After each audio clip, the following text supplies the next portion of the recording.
ॐ अज्ञानतिमिरान्धस्य ज्ञानाञ्जनशलाकया चक्षुरुन्मीलितं येन तस्मै श्रीगुरवे नमः।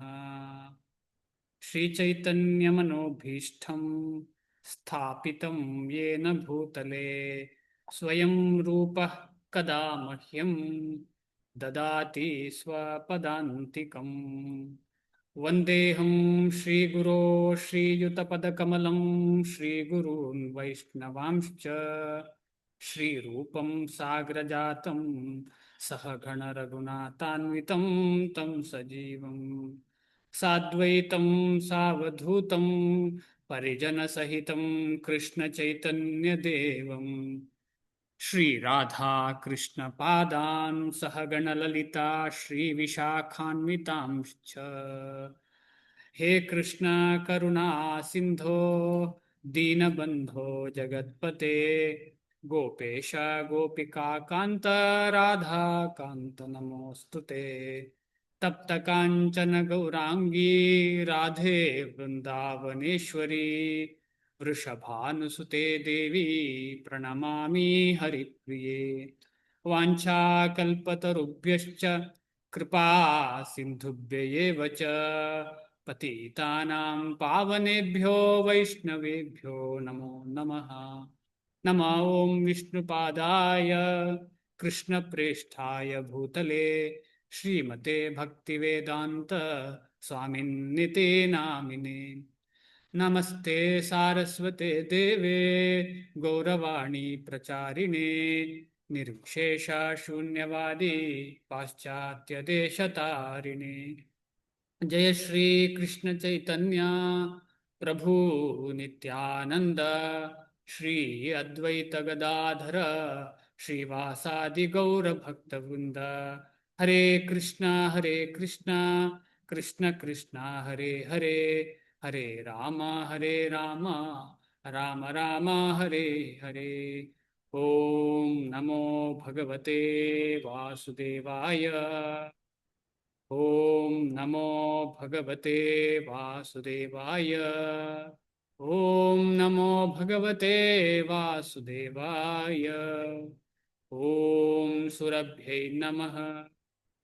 ओम सुरभ्यै नमः।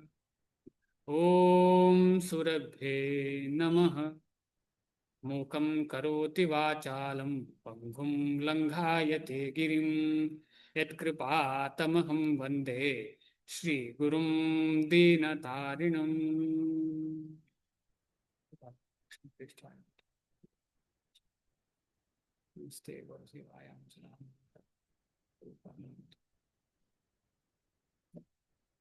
ಹರೇ ಕೃಷ್ಣ ಎಲ್ರಿಗೂ ಧನ್ಯವಾದಗಳು. ಅಧ್ಯಯನ ಮುಂದುವರ್ಸೋಣ. ಯಾರಿಗಾದ್ರೂ ಶ್ಲೋಕ ನೆನಪಿದೆಯಾ? ಕಾರ್ಪಣ್ಯ ದೋಷ 2.7 ಶ್ಲೋಕ ಕೈ ಎತ್ತಿ. ಬಾಯ್ಪಾಠ ಮಾಡಿದವರು ಮಾತ್ರ.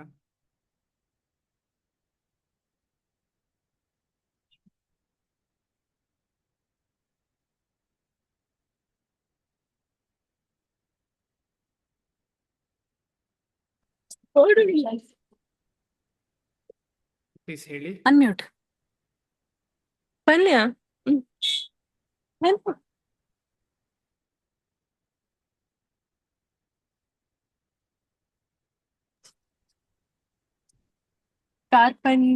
कार्पण्यदोषोपहत स्वभावः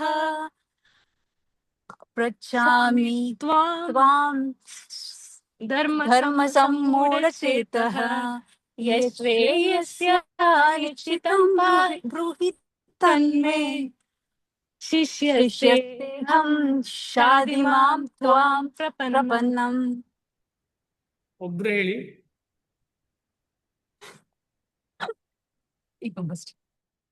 ಯಾರಾದ್ರೂ ಒಬ್ರು ಹೇಳಿ. ಇಬ್ರು ಹೇಳಿದ್ರೆ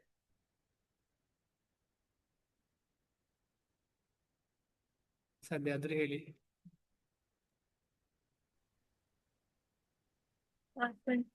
कार्पण्यदोषोपहत स्वभावः पृच्छामि पृच्छामि त्वां धर्म सम्मूढचेतः एताः यश्रेयस्य निश्चितां ब्रूहि तन्मे शिष्यस्तेऽहं शाधिमां त्वां प्रपन्नम्. ಥ್ಯಾಂಕ್ ಯು ಮತ್ತೆ ಧನ್ಯವಾದಗಳು.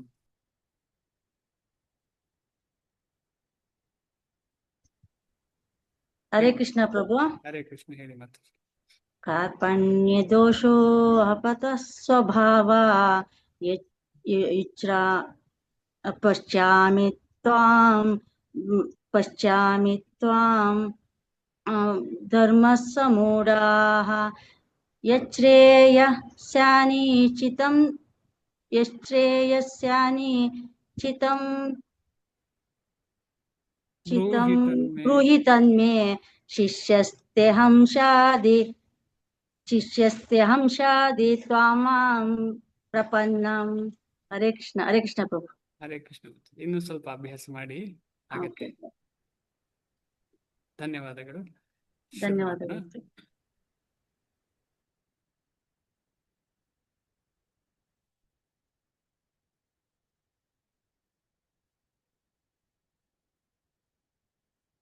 ನಿನ್ನೆ ತನಕ ಎಲ್ಲಿ ತನಕ ಓದಿದ್ದೇವೆ? ಇದು ಆಗಿದೆ. 20ನೇ ಶ್ಲೋಕ ತನಕ ಓದಿದ್ದೇವೆ. 21ನೇ ಶ್ಲೋಕದಿಂದ ಶುರು ಮಾಡೋಣ. ಎಲ್ರಿಗೂ ನೆನಪಿದೆ ಅನ್ಕೊಳ್ತೀನಿ. ನಿನ್ನೆ ನೋಡಿದ ಶ್ಲೋಕಗಳು 1 ನಿಮಿಷ ಅದನ್ನು ಒಂದ್ಸಲ ನೋಡಿ ಬಿಡುವ, ಆಮೇಲೆ ಮುಂದೆ ಹೋಗೋಣ.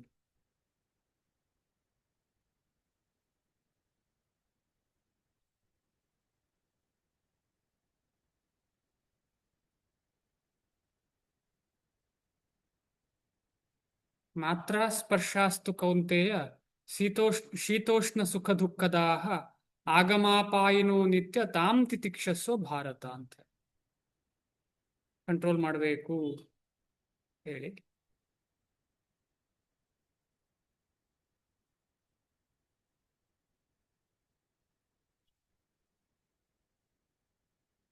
ಅವಿನಾಶೀತು ತದ್ವಿಧಿ ಏನ ಸರ್ವಮಿದಂ ತತಂ ವಿನಾಶಂ ಅವ್ಯಯಸ್ಯಾಸ್ಯ ನ ಕಶ್ಚಿತ್ ಕರ್ತುಮರ್ಹತಿ.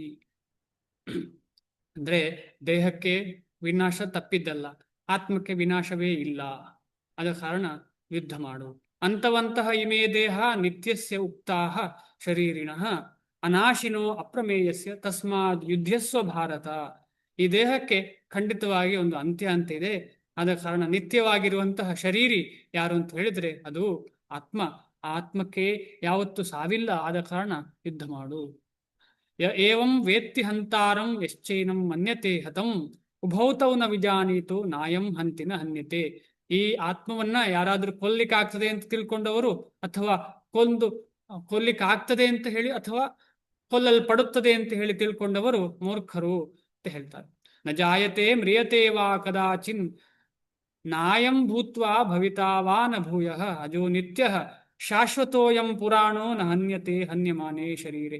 ಇಲ್ಲೆಲ್ಲ ನೋಡಿದ್ರೆ ನಮ್ಗೆ ಈ ಶ್ಲೋಕಗಳೆಲ್ಲ ನೋಡಿದ್ರೆ ಈ ಆತ್ಮದ ಬಗ್ಗೆ ಹೇಳಿದ್ದನ್ನೇ ಭಗವಂತ ಹೇಳ್ತಾನೆ ಪುನಃ ಪುನಃ.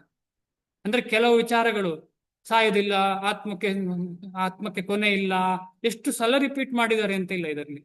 ಈ ರೀತಿ ಮ್ರಿಯತೆ ಅಂದ್ರೆ ಸಾಯೋದಿಲ್ಲ, ಜಾಯತೆ ಹುಟ್ಟುದಿಲ್ಲ, ಯಾವತ್ತೂ ಹುಟ್ಟುದಿಲ್ಲ, ಹೀಗೆ ತುಂಬಾ ಸಲ ರಿಪೀಟ್ ಮಾಡಿದ್ದಾರೆ. ಅದರ ಅರ್ಥ ಎಂತ ಅಂತ ಹೇಳಿದ್ರೆ ಅದನ್ನು ಕನ್ಫರ್ಮ್ ಮಾಡ್ಲಿಕ್ಕೆ. ಯಾಕಂದ್ರೆ ನಾವೆಲ್ಲ ಮಂದ ಅಲ್ವಾ, ಮಂದವರಿಗೆ ಒಂದ್ಸಲ ಹೇಳಿದ್ರೆ ಸಾಕಾಗೋದಿಲ್ಲ, ಸುಮಾರು ಸಲ ಹೇಳಿದ್ರೆ ಮಾತ್ರ ಅರ್ಥ ಆಗುದು. ನಮಗೆ ಪುನಃ ಪುನಃ ಪುನಃ ಅದನ್ನ ಅರ್ಥ ಮಾಡ್ಕೋಬೇಕು. ನಿಮ್ಮದು ನೀವಂದ್ರೆ ನೀವು ಹೊರಗೆ ಕಾಣುವ ದೇಹ ಅಲ್ಲ, ಆತ್ಮ. ಆತ್ಮ ಯಾವತ್ತು ಬದಲಾವಣೆ ಇಲ್ಲದಂತಹ ಒಂದು ಆತ್ಮ, ಯಾವತ್ತು ಶಾಶ್ವತವಾಗಿರುವಂತಹ ಆತ್ಮ ಅಂತ ಹೇಳಿ ಇಲ್ಲಿ ತೋರಿಸ್ತದೆ.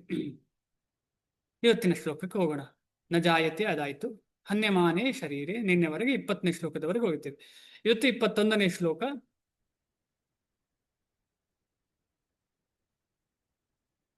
ವೇದಾವಿನಾಶಿನಂ ನಿತ್ಯಂ ಯಯೇನಮಜಮವ್ಯಯಂ ಕಥಂ ಸ ಪುರುಷಃ ಪಾರ್ಥ ಕಂ ಘಾತಯತಿ ಹಂತಿಕಂ. ವೇದಾವಿನಾಶಿನಂ ನಿತ್ಯಂ ಯಯೇನಮಜಮವ್ಯಯಂ ಕಥಂ ಸ ಪುರುಷಃ ಪಾರ್ಥ ಕಂ ಘಾತಯತಿ ಹಂತಿಕಂ.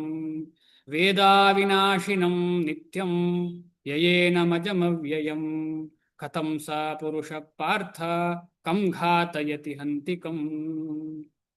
ಅನುವಾದ: ಹೇ ಪಾರ್ಥ, ಆತ್ಮವು ಅವಿನಾಶಿ. ಹೇ ಪಾರ್ಥ, ಆತ್ಮವು ಅವಿನಾಶಿ. ವೇದ ವಿನಾಶಿನಂ. ವೇದ ಅವಿನಾಶಿನಂ. ಅವಿನಾಶಿನಂ ಅಂತ ಹೇಳಿದ್ರೆ ನಾಶವಿಲ್ಲದ್ದು. ವೇದ ಅಂತ ಹೇಳಿದ್ರೆ ಇಂಟೆಲಿಜೆನ್ಸ್ ಅಥವಾ ತಿಳಿ ಅಥವಾ ಇಂಟೆಲಿಜೆನ್ಸ್ ಅರ್ಥ. ಅಂದ್ರೆ ಟು ನೋ, ಅರ್ಥ ಮಾಡ್ಕೊಳ್ಳಿಕ್ಕೆ ಪ್ರಯತ್ನಿಸುವಂಥದ್ದಕ್ಕೆ ವೇದ ಅಂತ. ಅವಿನಾಶಿನಂ ನಿತ್ಯಂ. ನಿತ್ಯಂ ಅಂದ್ರೆ ಯಾವಾಗಲೂ ಇರತಕ್ಕಂಥದ್ದು. ಏನಂ ಅಜಂ. ಅಜಂ ಅಂದ್ರೆ ಹುಟ್ಟೇ ಇಲ್ಲದ್ದು. ಅವ್ಯಯಂ ಖರ್ಚೆ ಆಗದೆ ಇರುವಂಥದ್ದು.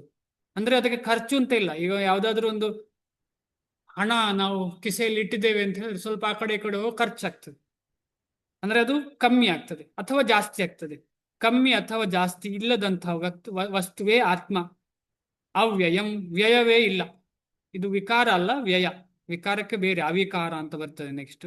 ಕಥಂ ಹೇಗೆ, ಪುರುಷ ಪುರುಷನು, ಪಾರ್ಥ ಅರ್ಜುನನೇ, ಕಂ ಯಾರನ್ನು, ಘಾತಯತಿ ಕೊಲ್ಲಿಸುತ್ತಾನೆ, ಹಂತಿಕೊಳ್ಳುತ್ತಾನೆ, ಕಂ ಯಾರನ್ನು.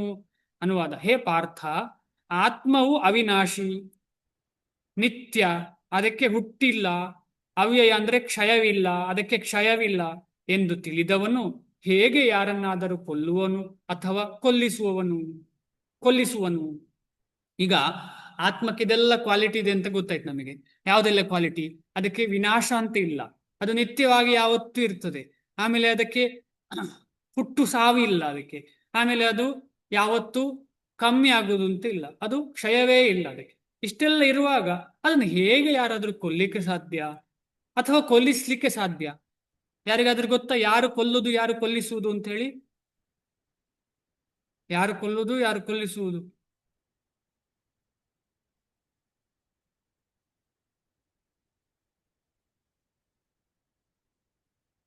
ಯಾರು ಕೊಲ್ಲುದು ಯಾರು ಕೊಲ್ಲಿಸುವುದು?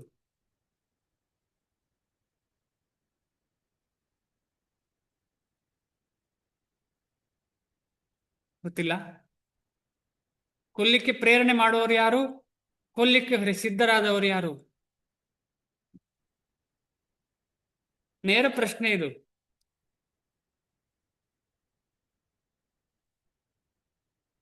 ಹರೇ ಕೃಷ್ಣ ಪ್ರಭು. ಹರೇ ಕೃಷ್ಣ. ಕೃಷ್ಣ ಮತ್ತೆ ಅರ್ಜುನ ಮಧ್ಯದಲ್ಲಿ ಇದಾಗ್ತಿರೋದು. ಕೃಷ್ಣ ಪ್ರೇರೇಪಣೆ ಮಾಡಿದ್ದು, ಅರ್ಜುನ ಅದೇ ಕೊಲ್ಲೋದಕ್ಕೆ ರೆಡಿ ಆಗಿರೋದು. ಕೊಲ್ಲಿಸುವವನು ಕೃಷ್ಣ, ಕೊಲ್ಲುವವನು ಅರ್ಜುನ ಅಥವಾ ಯಾರೇ ಆಗ್ಲಿ. ಹೌದು. ಧನ್ಯವಾದ ಮಾತಾಜಿ.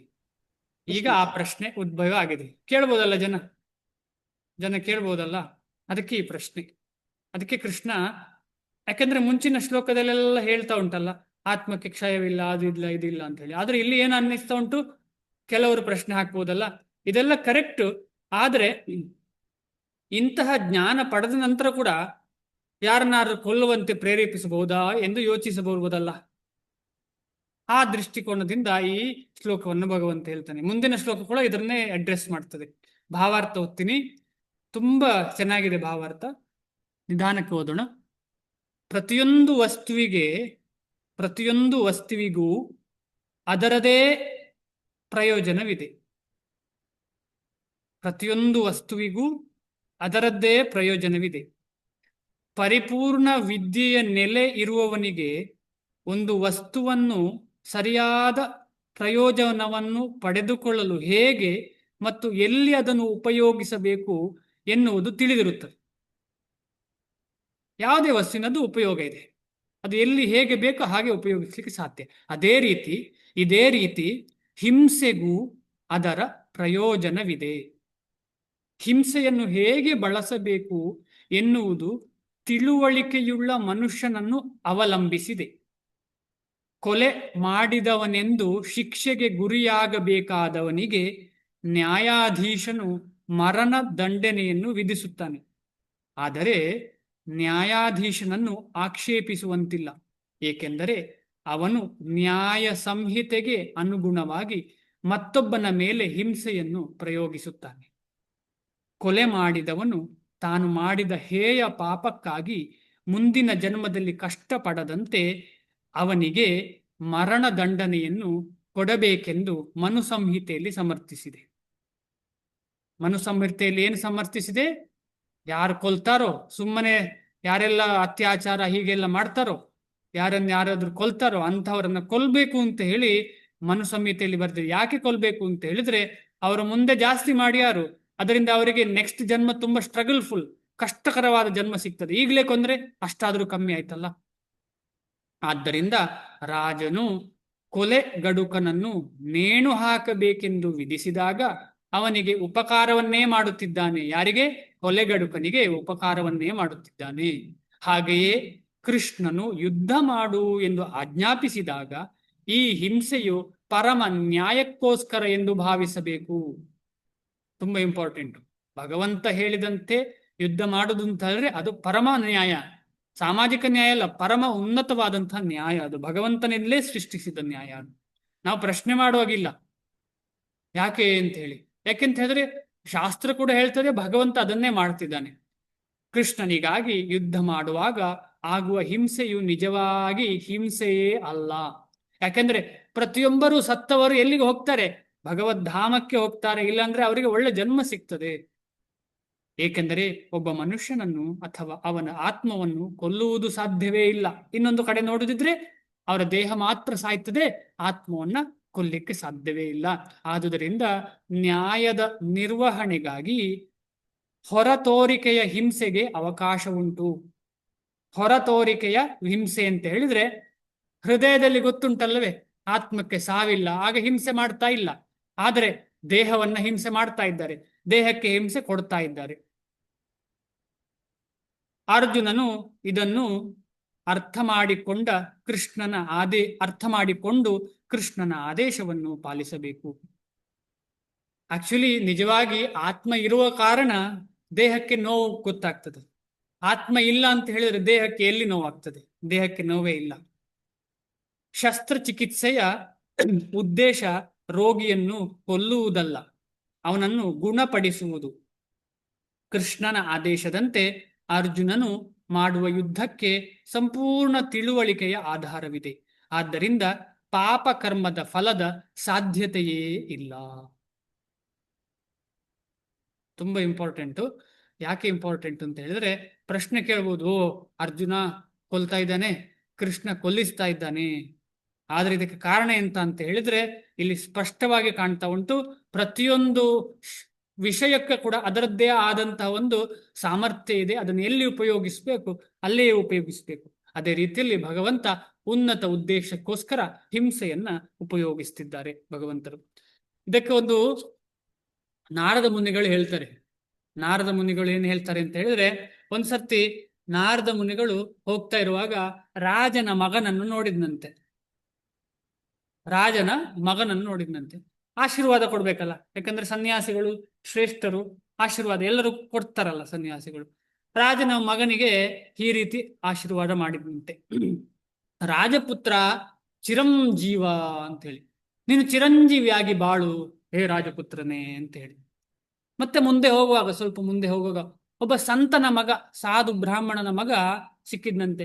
ಅವನಿಗೂ ಆಶೀರ್ವಾದ ಮಾಡಿದ್ನಂತೆ, ಮಾ ಜೀವ ನೀನ್ ಈಗಲೇ ಸಾಯು, ನೀನ್ ಬದುಕಬೇಡ ಅಂತ ಹೇಳಿ. ನೀನೆಂತಕ್ಕೆ ಬದುಕು ಅಗತ್ಯ ಇಲ್ಲ, ಮಾ ಜೀವ ಅಂತ ಹೇಳಿ. ಅದೇ ರೀತಿ ಮುಂದೆ ಹೋಗ್ತಾ ಇರುವಾಗ ಒಬ್ಬ ಸಾಧು ಸಿಕ್ಕಿದಂತೆ. ಸಾಧು, ಒಳ್ಳೆ ರೀತಿಯ ಸಾಧು, ಜೀವನದಲ್ಲೆಲ್ಲ ಒಳ್ಳೆ ಕೈಂಕರ್ಯವನ್ನು ಮಾಡಿದಂತ ಸಾಧು ಸಿಕ್ಕಿದಂತೆ. ಅವನಿಗೆ ಹೇಳಿದಂತೆ, ಜೀವಾವ ಮರಾವ, ನೀನು ಸತ್ರೇನು ಬದುಕಿದ್ರೇನು ಎರಡು ಒಂದೇ ನಿಂಗೆ, ಜೀವಾವ ಮರಾವ ಅಂತ ಹೇಳಿದಂತೆ. ಆಮೇಲೆ ಮುಂದೆ ಹೋಗುವಾಗ ಒಬ್ಬ ಕೊಲೆಗಡುಕ ಸಿಕ್ಕಿದಂತೆ. ಅವನಿಗೇನು ಹೇಳಿದ್ರೆ, ಮಾ ಜೀವ ಮಾ ಮರ ಅಂತ ಹೇಳಿ, ನೀನು ಸಾಯುದು ಬೇಡ, ನೀನು ಬದುಕುದು ಬೇಡ, ನೀನು ಸಾಯಲೂಬಾರದು ಬದುಕಲೂಬಾರದು ಅಂತೇಳಿ. ಅಂದ್ರೆ ಇದು ಕರ್ಮದ ಫಿಲಾಸಫಿಯನ್ನ ಎಕ್ಸ್ಪ್ಲೇನ್ ಮಾಡ್ತದೆ. ಫಸ್ಟಿಗೆ ರಾಜಪುತ್ರನನ್ನು ಭೇಟಿಯಾಗಿದ್ದಾನೆ. ರಾಜಪುತ್ರನಿಗೇನು ಸವಲತ್ತುಗಳು ತುಂಬಾ ಇವೆ, ವಜ್ರ ವೈಜೂರ್ಯ ಏನೆಲ್ಲ ಬೇಡ ಎಲ್ಲ ಇದೆ. ಅದರಿಂದ ಏನು ಮಾಡ್ತಾನೆ? ಅದನ್ನ ದುರುಪಯೋಗ ಮಾಡ್ತಾನೆ. ದುರುಪಯೋಗ ಮಾಡಿದರೆ ಏನಾಗ್ತದೆ? ಮರು ಜನ್ಮದಲ್ಲಿ ಅವನಿಗೆ ಒಳ್ಳೆ ಜನ್ಮ ಸಿಗುವುದಿಲ್ಲ. ಆದ ಕಾರಣ ರಾಜಪುತ್ರ ಚಿರಂಜೀವ ಅಂದ್ರೆ ನಿಂಗೆ ಈಗಲೇ ಸುಖ ಇದೆ, ಇಲ್ಲೇ ಇರು, ನೀನು ಸುಖ ಪಟ್ಟುಕೊಂಡೇ ಇರು ಅಂತ ಹೇಳಿ. ಯಾಕಂದ್ರೆ ಆ ಸುಖದಿಂದ ನೆಕ್ಸ್ಟ್ ಜನ್ಮ ಅವನಿಗೆ ಸುಖ ಸಿಗುವುದಿಲ್ಲ. ಆದ ಕಾರಣ ನಾರದ ಮುನಿಗಳು ಹೇಳಿದ್ರು, ನೀನು ಸುಖವಾಗಿಲ್ಲೇ ಇರು, ಆಶೀರ್ವಾದ. ಆಮೇಲೆ ಬ್ರಾಹ್ಮಣ ಪುತ್ರನಿಗೆ ಅಥವಾ ಸಾಧುವಿನ ಪುತ್ರನ ಹತ್ರ ಏನು ಹೋಗ್ತಾನೆ, ಮಾ ಜೀವ ಮಾ ಮರ ಅಂತ ಹೇಳಿ, ನೀನು ಬದುಕಲು ಬೇಡ ಸಾಯಲು ಬೇಡ ಅಂತ, ಎಲ್ಲ ಎರಡು ಒಂದೇ ನಿನಗೆ ಅಂತ. ಯಾಕಂದ್ರೆ ಈಗಾಗಲೇ ಅವನು ಬದುಕಿದ್ರೂ ಸಾಧನೆ ಮಾಡುವವನು, ಸತ್ರೆ ಏನಾಗ್ತದೆ ಅವನಿಗೆ ಒಳ್ಳೆ ಭಗವಂತನ ಕೈಂಕರ್ಯಕ್ಕೆ ಸಿಗುತ್ತೆ. ಆದ ಕಾರಣ ಅವನು ಬದುಕಿದ್ರು ಒಂದೇ ಸತ್ರು ಒಂದೇ. ಮಾ ಜೀವ ಮಾ ಮರ ಅಂತ ಹೇಳಿ, ಮಾ ಜೀವ ಮಾ ಜೀವ ಅಂತ ಹೇಳಿ. ಅಂದ್ರೆ ನೀನು ಬದುಕು ಅಗತ್ಯ ಇಲ್ಲ, ಇದು ತಪ್ಪಾಯ್ತು ನಾನು ಹೇಳಿದ್ದು, ಬದುಕು ಅಗತ್ಯವೇ ಇಲ್ಲ, ನೀ ಸಾಯು. ಯಾಕಂದ್ರೆ ನೀನು ಇಲ್ಲಿದ್ಯಾಕೆ ಕಷ್ಟಪಡಬೇಕು, ಈ ಜನ್ಮ ಸಿಕ್ಕಿದೆ ನಿನಗೆ, ನೀನು ಹೇಗೂ ಸಾಧನೆ ಮಾಡ್ತಿದ್ದಿ, ಈ ಸಾಧನೆಯಿಂದ ನಿನಗೆ ಒಳ್ಳೆ ಜನ್ಮ ಸಿಗತ್ತೆ ಖಂಡಿತವಾಗಿ. ಆದ ಕಾರಣ ನೀನು ಇಲ್ಲಿ ಯಾಕೆ ಸ್ಟ್ರಗಲ್ ಮಾಡಬೇಕು, ನೀನು ಬದುಕುದೇ ಬೇಡ, ನೀನು ಸಾಯ್ಬಹುದು ಅಂತ ಹೇಳಿ. ಆಮೇಲೆ ಮುಂದೆ ಹೋಗುವಾಗ ಸಾಧು ಸಿಕ್ಕಿದಂತೆ, ಸಾಧುವಿಗೆ ಹೇಗೆ ಹೇಳಿದ, ನೀನು ಬದುಕಿದ್ರು ಸತ್ರು ಒಂದೇ ಅಂತ ಹೇಳಿ. ಯಾಕಂದ್ರೆ ಎಲ್ಲಿದ್ರು ನೀನು ಸೇವೆ ಮಾಡುವವನೇ. ಬ್ರಹ್ಮಚಾರಿಗೆ, ಆ ಚಿಕ್ಕ ಹುಡುಗನಿಗೆ ಸಂಶಯ ಉಂಟು, ಯಾಕಂದ್ರೆ ಈಗ ಸಾಧನೆ ಮಾಡಿದ್ದಾನೆ, ಮುಂದೆ ಹೋಗುವಾಗ ಮಾಡ್ತಾನೆ ಇಲ್ಲೂ ಸಂಶಯ ಉಂಟು. ಆದ್ರೆ ಸಾಧು ಆದವನು ಹಾಗೆಲ್ಲ, ಸಾಧು ಆದವ ನಿರಂತರವಾಗಿ ಸ್ಥೈರ್ಯವಾಗಿ ಮಾಡ್ತಾ ಮಾಡ್ತಾ ಮಾಡ್ತಾ ಅವನಿಗೆ ಸಂಶಯವೇ ಇಲ್ಲ. ಅವನು ಇಲ್ಲಿದ್ರು ಅಲ್ಲಿದ್ರು ಖಂಡಿತವಾಗಿ, ಇಲ್ಲಿ ಸಲ್ಲುವವನು ಅಲ್ಲಿಯೂ ಸಲ್ಲುವಂತವನು ಸಾಧು. ಇಲ್ಲಿಯೂ ಸಲ್ತಾನೆ ಅಲ್ಲೂ ಸಲ್ತಾನೆ. ಇಲ್ಲಿ ಅಂದ್ರೆ ಮರ್ತ್ಯ ಲೋಕದಲ್ಲಿ, ಅಲ್ಲಿ ಅಂದ್ರೆ ಭಗವಂತನ ಲೋಕದಲ್ಲಿ ಸಲ್ತಾನೆ ಅವ. ಆದ ಕಾರಣ ಅಂತಹ ವ್ಯಕ್ತಿಗೆ ನಾರದ ಮುನಿಗಳು ಹೇಳಿದ್ರು, ಸತ್ರು ಒಂದೇ ಬದುಕಿದ್ರು ಒಂದೇ, ಇಲ್ಲಿ ಇದ್ರು ಒಂದೇ ಅಲ್ಲಿ ಹೋದ್ರು ಒಂದೇ ನಿಂಗೆ ಅಂತ ಹೇಳಿ. ಆಮೇಲೆ ನೆಕ್ಸ್ಟ್ ಯಾರನ್ನು ಭೇಟಿಯಾದ್ರು, ಕೊಲೆಗಡಿಕ, ಎಲ್ಲರನ್ನು ಶೋಷಣೆ ಮಾಡುವಂತಹ ವ್ಯಕ್ತಿಯನ್ನು ಭೇಟಿಯಾದ್ರು. ಅವನಿಗೇನು ಹೇಳಿದ್ರು, ಮಾ ಜೀವ ಮಾ ಮರ ಅಂತ. ನೀನು ಇಲ್ಲಿ ಇದ್ರೆ ಎಲ್ಲರನ್ನು ಹಾಳು ಮಾಡ್ತೀಯ, ಅಲ್ಲಿ ಹೋದ್ರೆ ನೀನು ಸ್ಟ್ರಗಲ್ ಮಾಡ್ತೀಯ. ಅದ ಕಾರಣ ನೀನು ಬದುಕಿದ್ರು ಸತ್ರು ನಿನಗೆ ಕಷ್ಟವೇ, ಬದುಕಿದ್ರೂ ಕಷ್ಟ ಎಲ್ಲರಿಗೂ, ಸತ್ರು ಕಷ್ಟ. ಈ ರೀತಿಯಲ್ಲಿ ನಾವು ಏನು ಅರ್ಥ ಮಾಡ್ಕೊಳ್ಬಹುದು ಅಂತ ಹೇಳಿದ್ರೆ, ಈ ಕರ್ಮದ ಫಿಲಾಸಫಿ ತುಂಬಾ ಕಷ್ಟ ಅರ್ಥ ಮಾಡ್ಕೊಳ್ಳಿಕ್ಕೆ. ಆದ ಕಾರಣ ನಾವು ಒಳ್ಳೆ ಉದ್ದೇಶದಿಂದ ಭಗವಂತನ ಸೇವೆ ಮಾಡ್ತಾ, ಒಳ್ಳೆ ಕೈಂಕರ್ಯವನ್ನ ಮನಸ್ಸಿನಲ್ಲಿ ತಗೊಳ್ತಾ ಒಳ್ಳೆ ಕೆಲಸವನ್ನ ಮಾಡ್ಬೇಕು ನಾವು. ಇಲ್ಲ ಅಂತ ಹೇಳಿದ್ರೆ ಈ ಸ್ಥಿತಿ ಬರ್ತದೆ ನಮಗೆ. ಯಾವ ಸ್ಥಿತಿ? ಮಾ ಜೀವ ಮಾ ಮರ ಅಂತ ಹೇಳಿ. ನೀನು ಬದುಕಿದ್ರು ಒಂದೇ, ಬದುಕಿದ್ರು ಸತ್ತ ಹಾಗೆ, ನೀನು ಸತ್ರ ಕೂಡ ನಿನಗೆ ಸ್ಟ್ರಗಲ್. ಸೊ ಆ ಸ್ಥಿತಿ ಬರ್ತದೆ. ಇದು ತುಂಬಾ ತುಂಬಾ ಇಂಪಾರ್ಟೆಂಟು. ಈ ಸ್ಟೋರಿ ತರ ಕಂಡ್ರು ಕೂಡ ಇದು ತುಂಬಾ ಒಳ್ಳೆ ಜ್ಞಾನವನ್ನು ನಮಗೆ ಕೊಡುವಂತಹ ಒಂದು ಕತೆ. ನಾರದ ಮುನಿಗಳ ಒಂದು ಆಶೀರ್ವಾದ 4 ವ್ಯಕ್ತಿಗಳಿಗೆ. ಒಬ್ಬನು ರಾಜ, ಎರಡನೆಯವನು ಬ್ರಹ್ಮಚಾರಿ, ಮೂರನೆಯವನು ಸಾಧು, ನಾಲ್ಕನೆಯವನು ಕೊಲೆಗಡುಕ. ಈ ರೀತಿಯಲ್ಲಿ ನಾವು ಅರ್ಥ ಮಾಡ್ಕೊಳ್ಬಹುದು. ಇಲ್ಲಿ ದುರ್ಯೋಧನಾದಿಗಳು ಕೊಲೆಗಡುಕರು, ಅವ್ರು ಇದ್ರೆ ಪ್ರಾಬ್ಲಮ್ಮೇ. ಆದ ಕಾರಣ ಬೆಟರ್ ಭಗವಂತ ಇರುವ ಕಾರಣ ಈ ವ್ಯಾಲ್ಯೂ ಚೇಂಜ್ ಆಗ್ತದೆ. ಭಗವಂತ ಇರುವ ಕಾರಣ ಅಲ್ಲಿ ಅರ್ಜುನ ಅಲ್ಲಿ ಕೊಂದ್ರೆ ಏನಾಗ್ತದೆ, ಅವರಿಗೆಲ್ಲ ಒಳ್ಳೆ ಜನ್ಮ ಸಿಗ್ತದೆ. ಇಲ್ಲದ್ರೆ ಕಷ್ಟ ಇತ್ತು ಅವರಿಗೆ. ಮುಂದೆ ಹೋಗೋಣ. ಶ್ಲೋಕ 22. ವಾಸಾಂಸಿ ಜೀರ್ಣಾನಿ ಯಥಾ ವಿಹಾಯ ನವಾನಿ ಗೃಹ್ಣಾತಿ ನರೋಪರಾಣಿ ತಥಾ ಶರೀರಾಣಿ ವಿಹಾಯ ಜೀರ್ಣಾನ್ ಅನ್ಯಾನಿ ಸಂಯಾತಿ ನವಾನಿ ಗೀಹಿ. ಈ ಶ್ಲೋಕ ಬಾಯ್ಪಾಠ ಮಾಡುವಾಗ ಸ್ವಲ್ಪ ಸಂಶಯ ಆಗ್ತದೆ ಎಲ್ರಿಗೂ, ಯಾಕಂದ್ರೆ ಅಲ್ಲಿ ಒಂದು ಸಂಧಿ ಇದೆ. ವಾಸಾಂಸಿ ಜೀರ್ಣಾನಿ ಯಥಾ ವಿಹಾಯ ಸುಲಭ, ನವಾನಿ ಗೃಹ್ಣಾತಿ ನರೋಪರಾಣಿ ತಥಾ ಶರೀರಾಣಿ ವಿಹಾಯ ಜೀರ್ಣಾನಿ ಅಂತ ಹೇಳ್ಬೋದು ಬೇಕಿದ್ರೆ. ತಥಾ ಶರೀರಾಣಿ ವಿಹಾಯ ಜೀರ್ಣಾನಿ ಅನ್ಯಾನಿ ಸಂಯಾತಿ ನವಾನಿ ದೇಹಿ.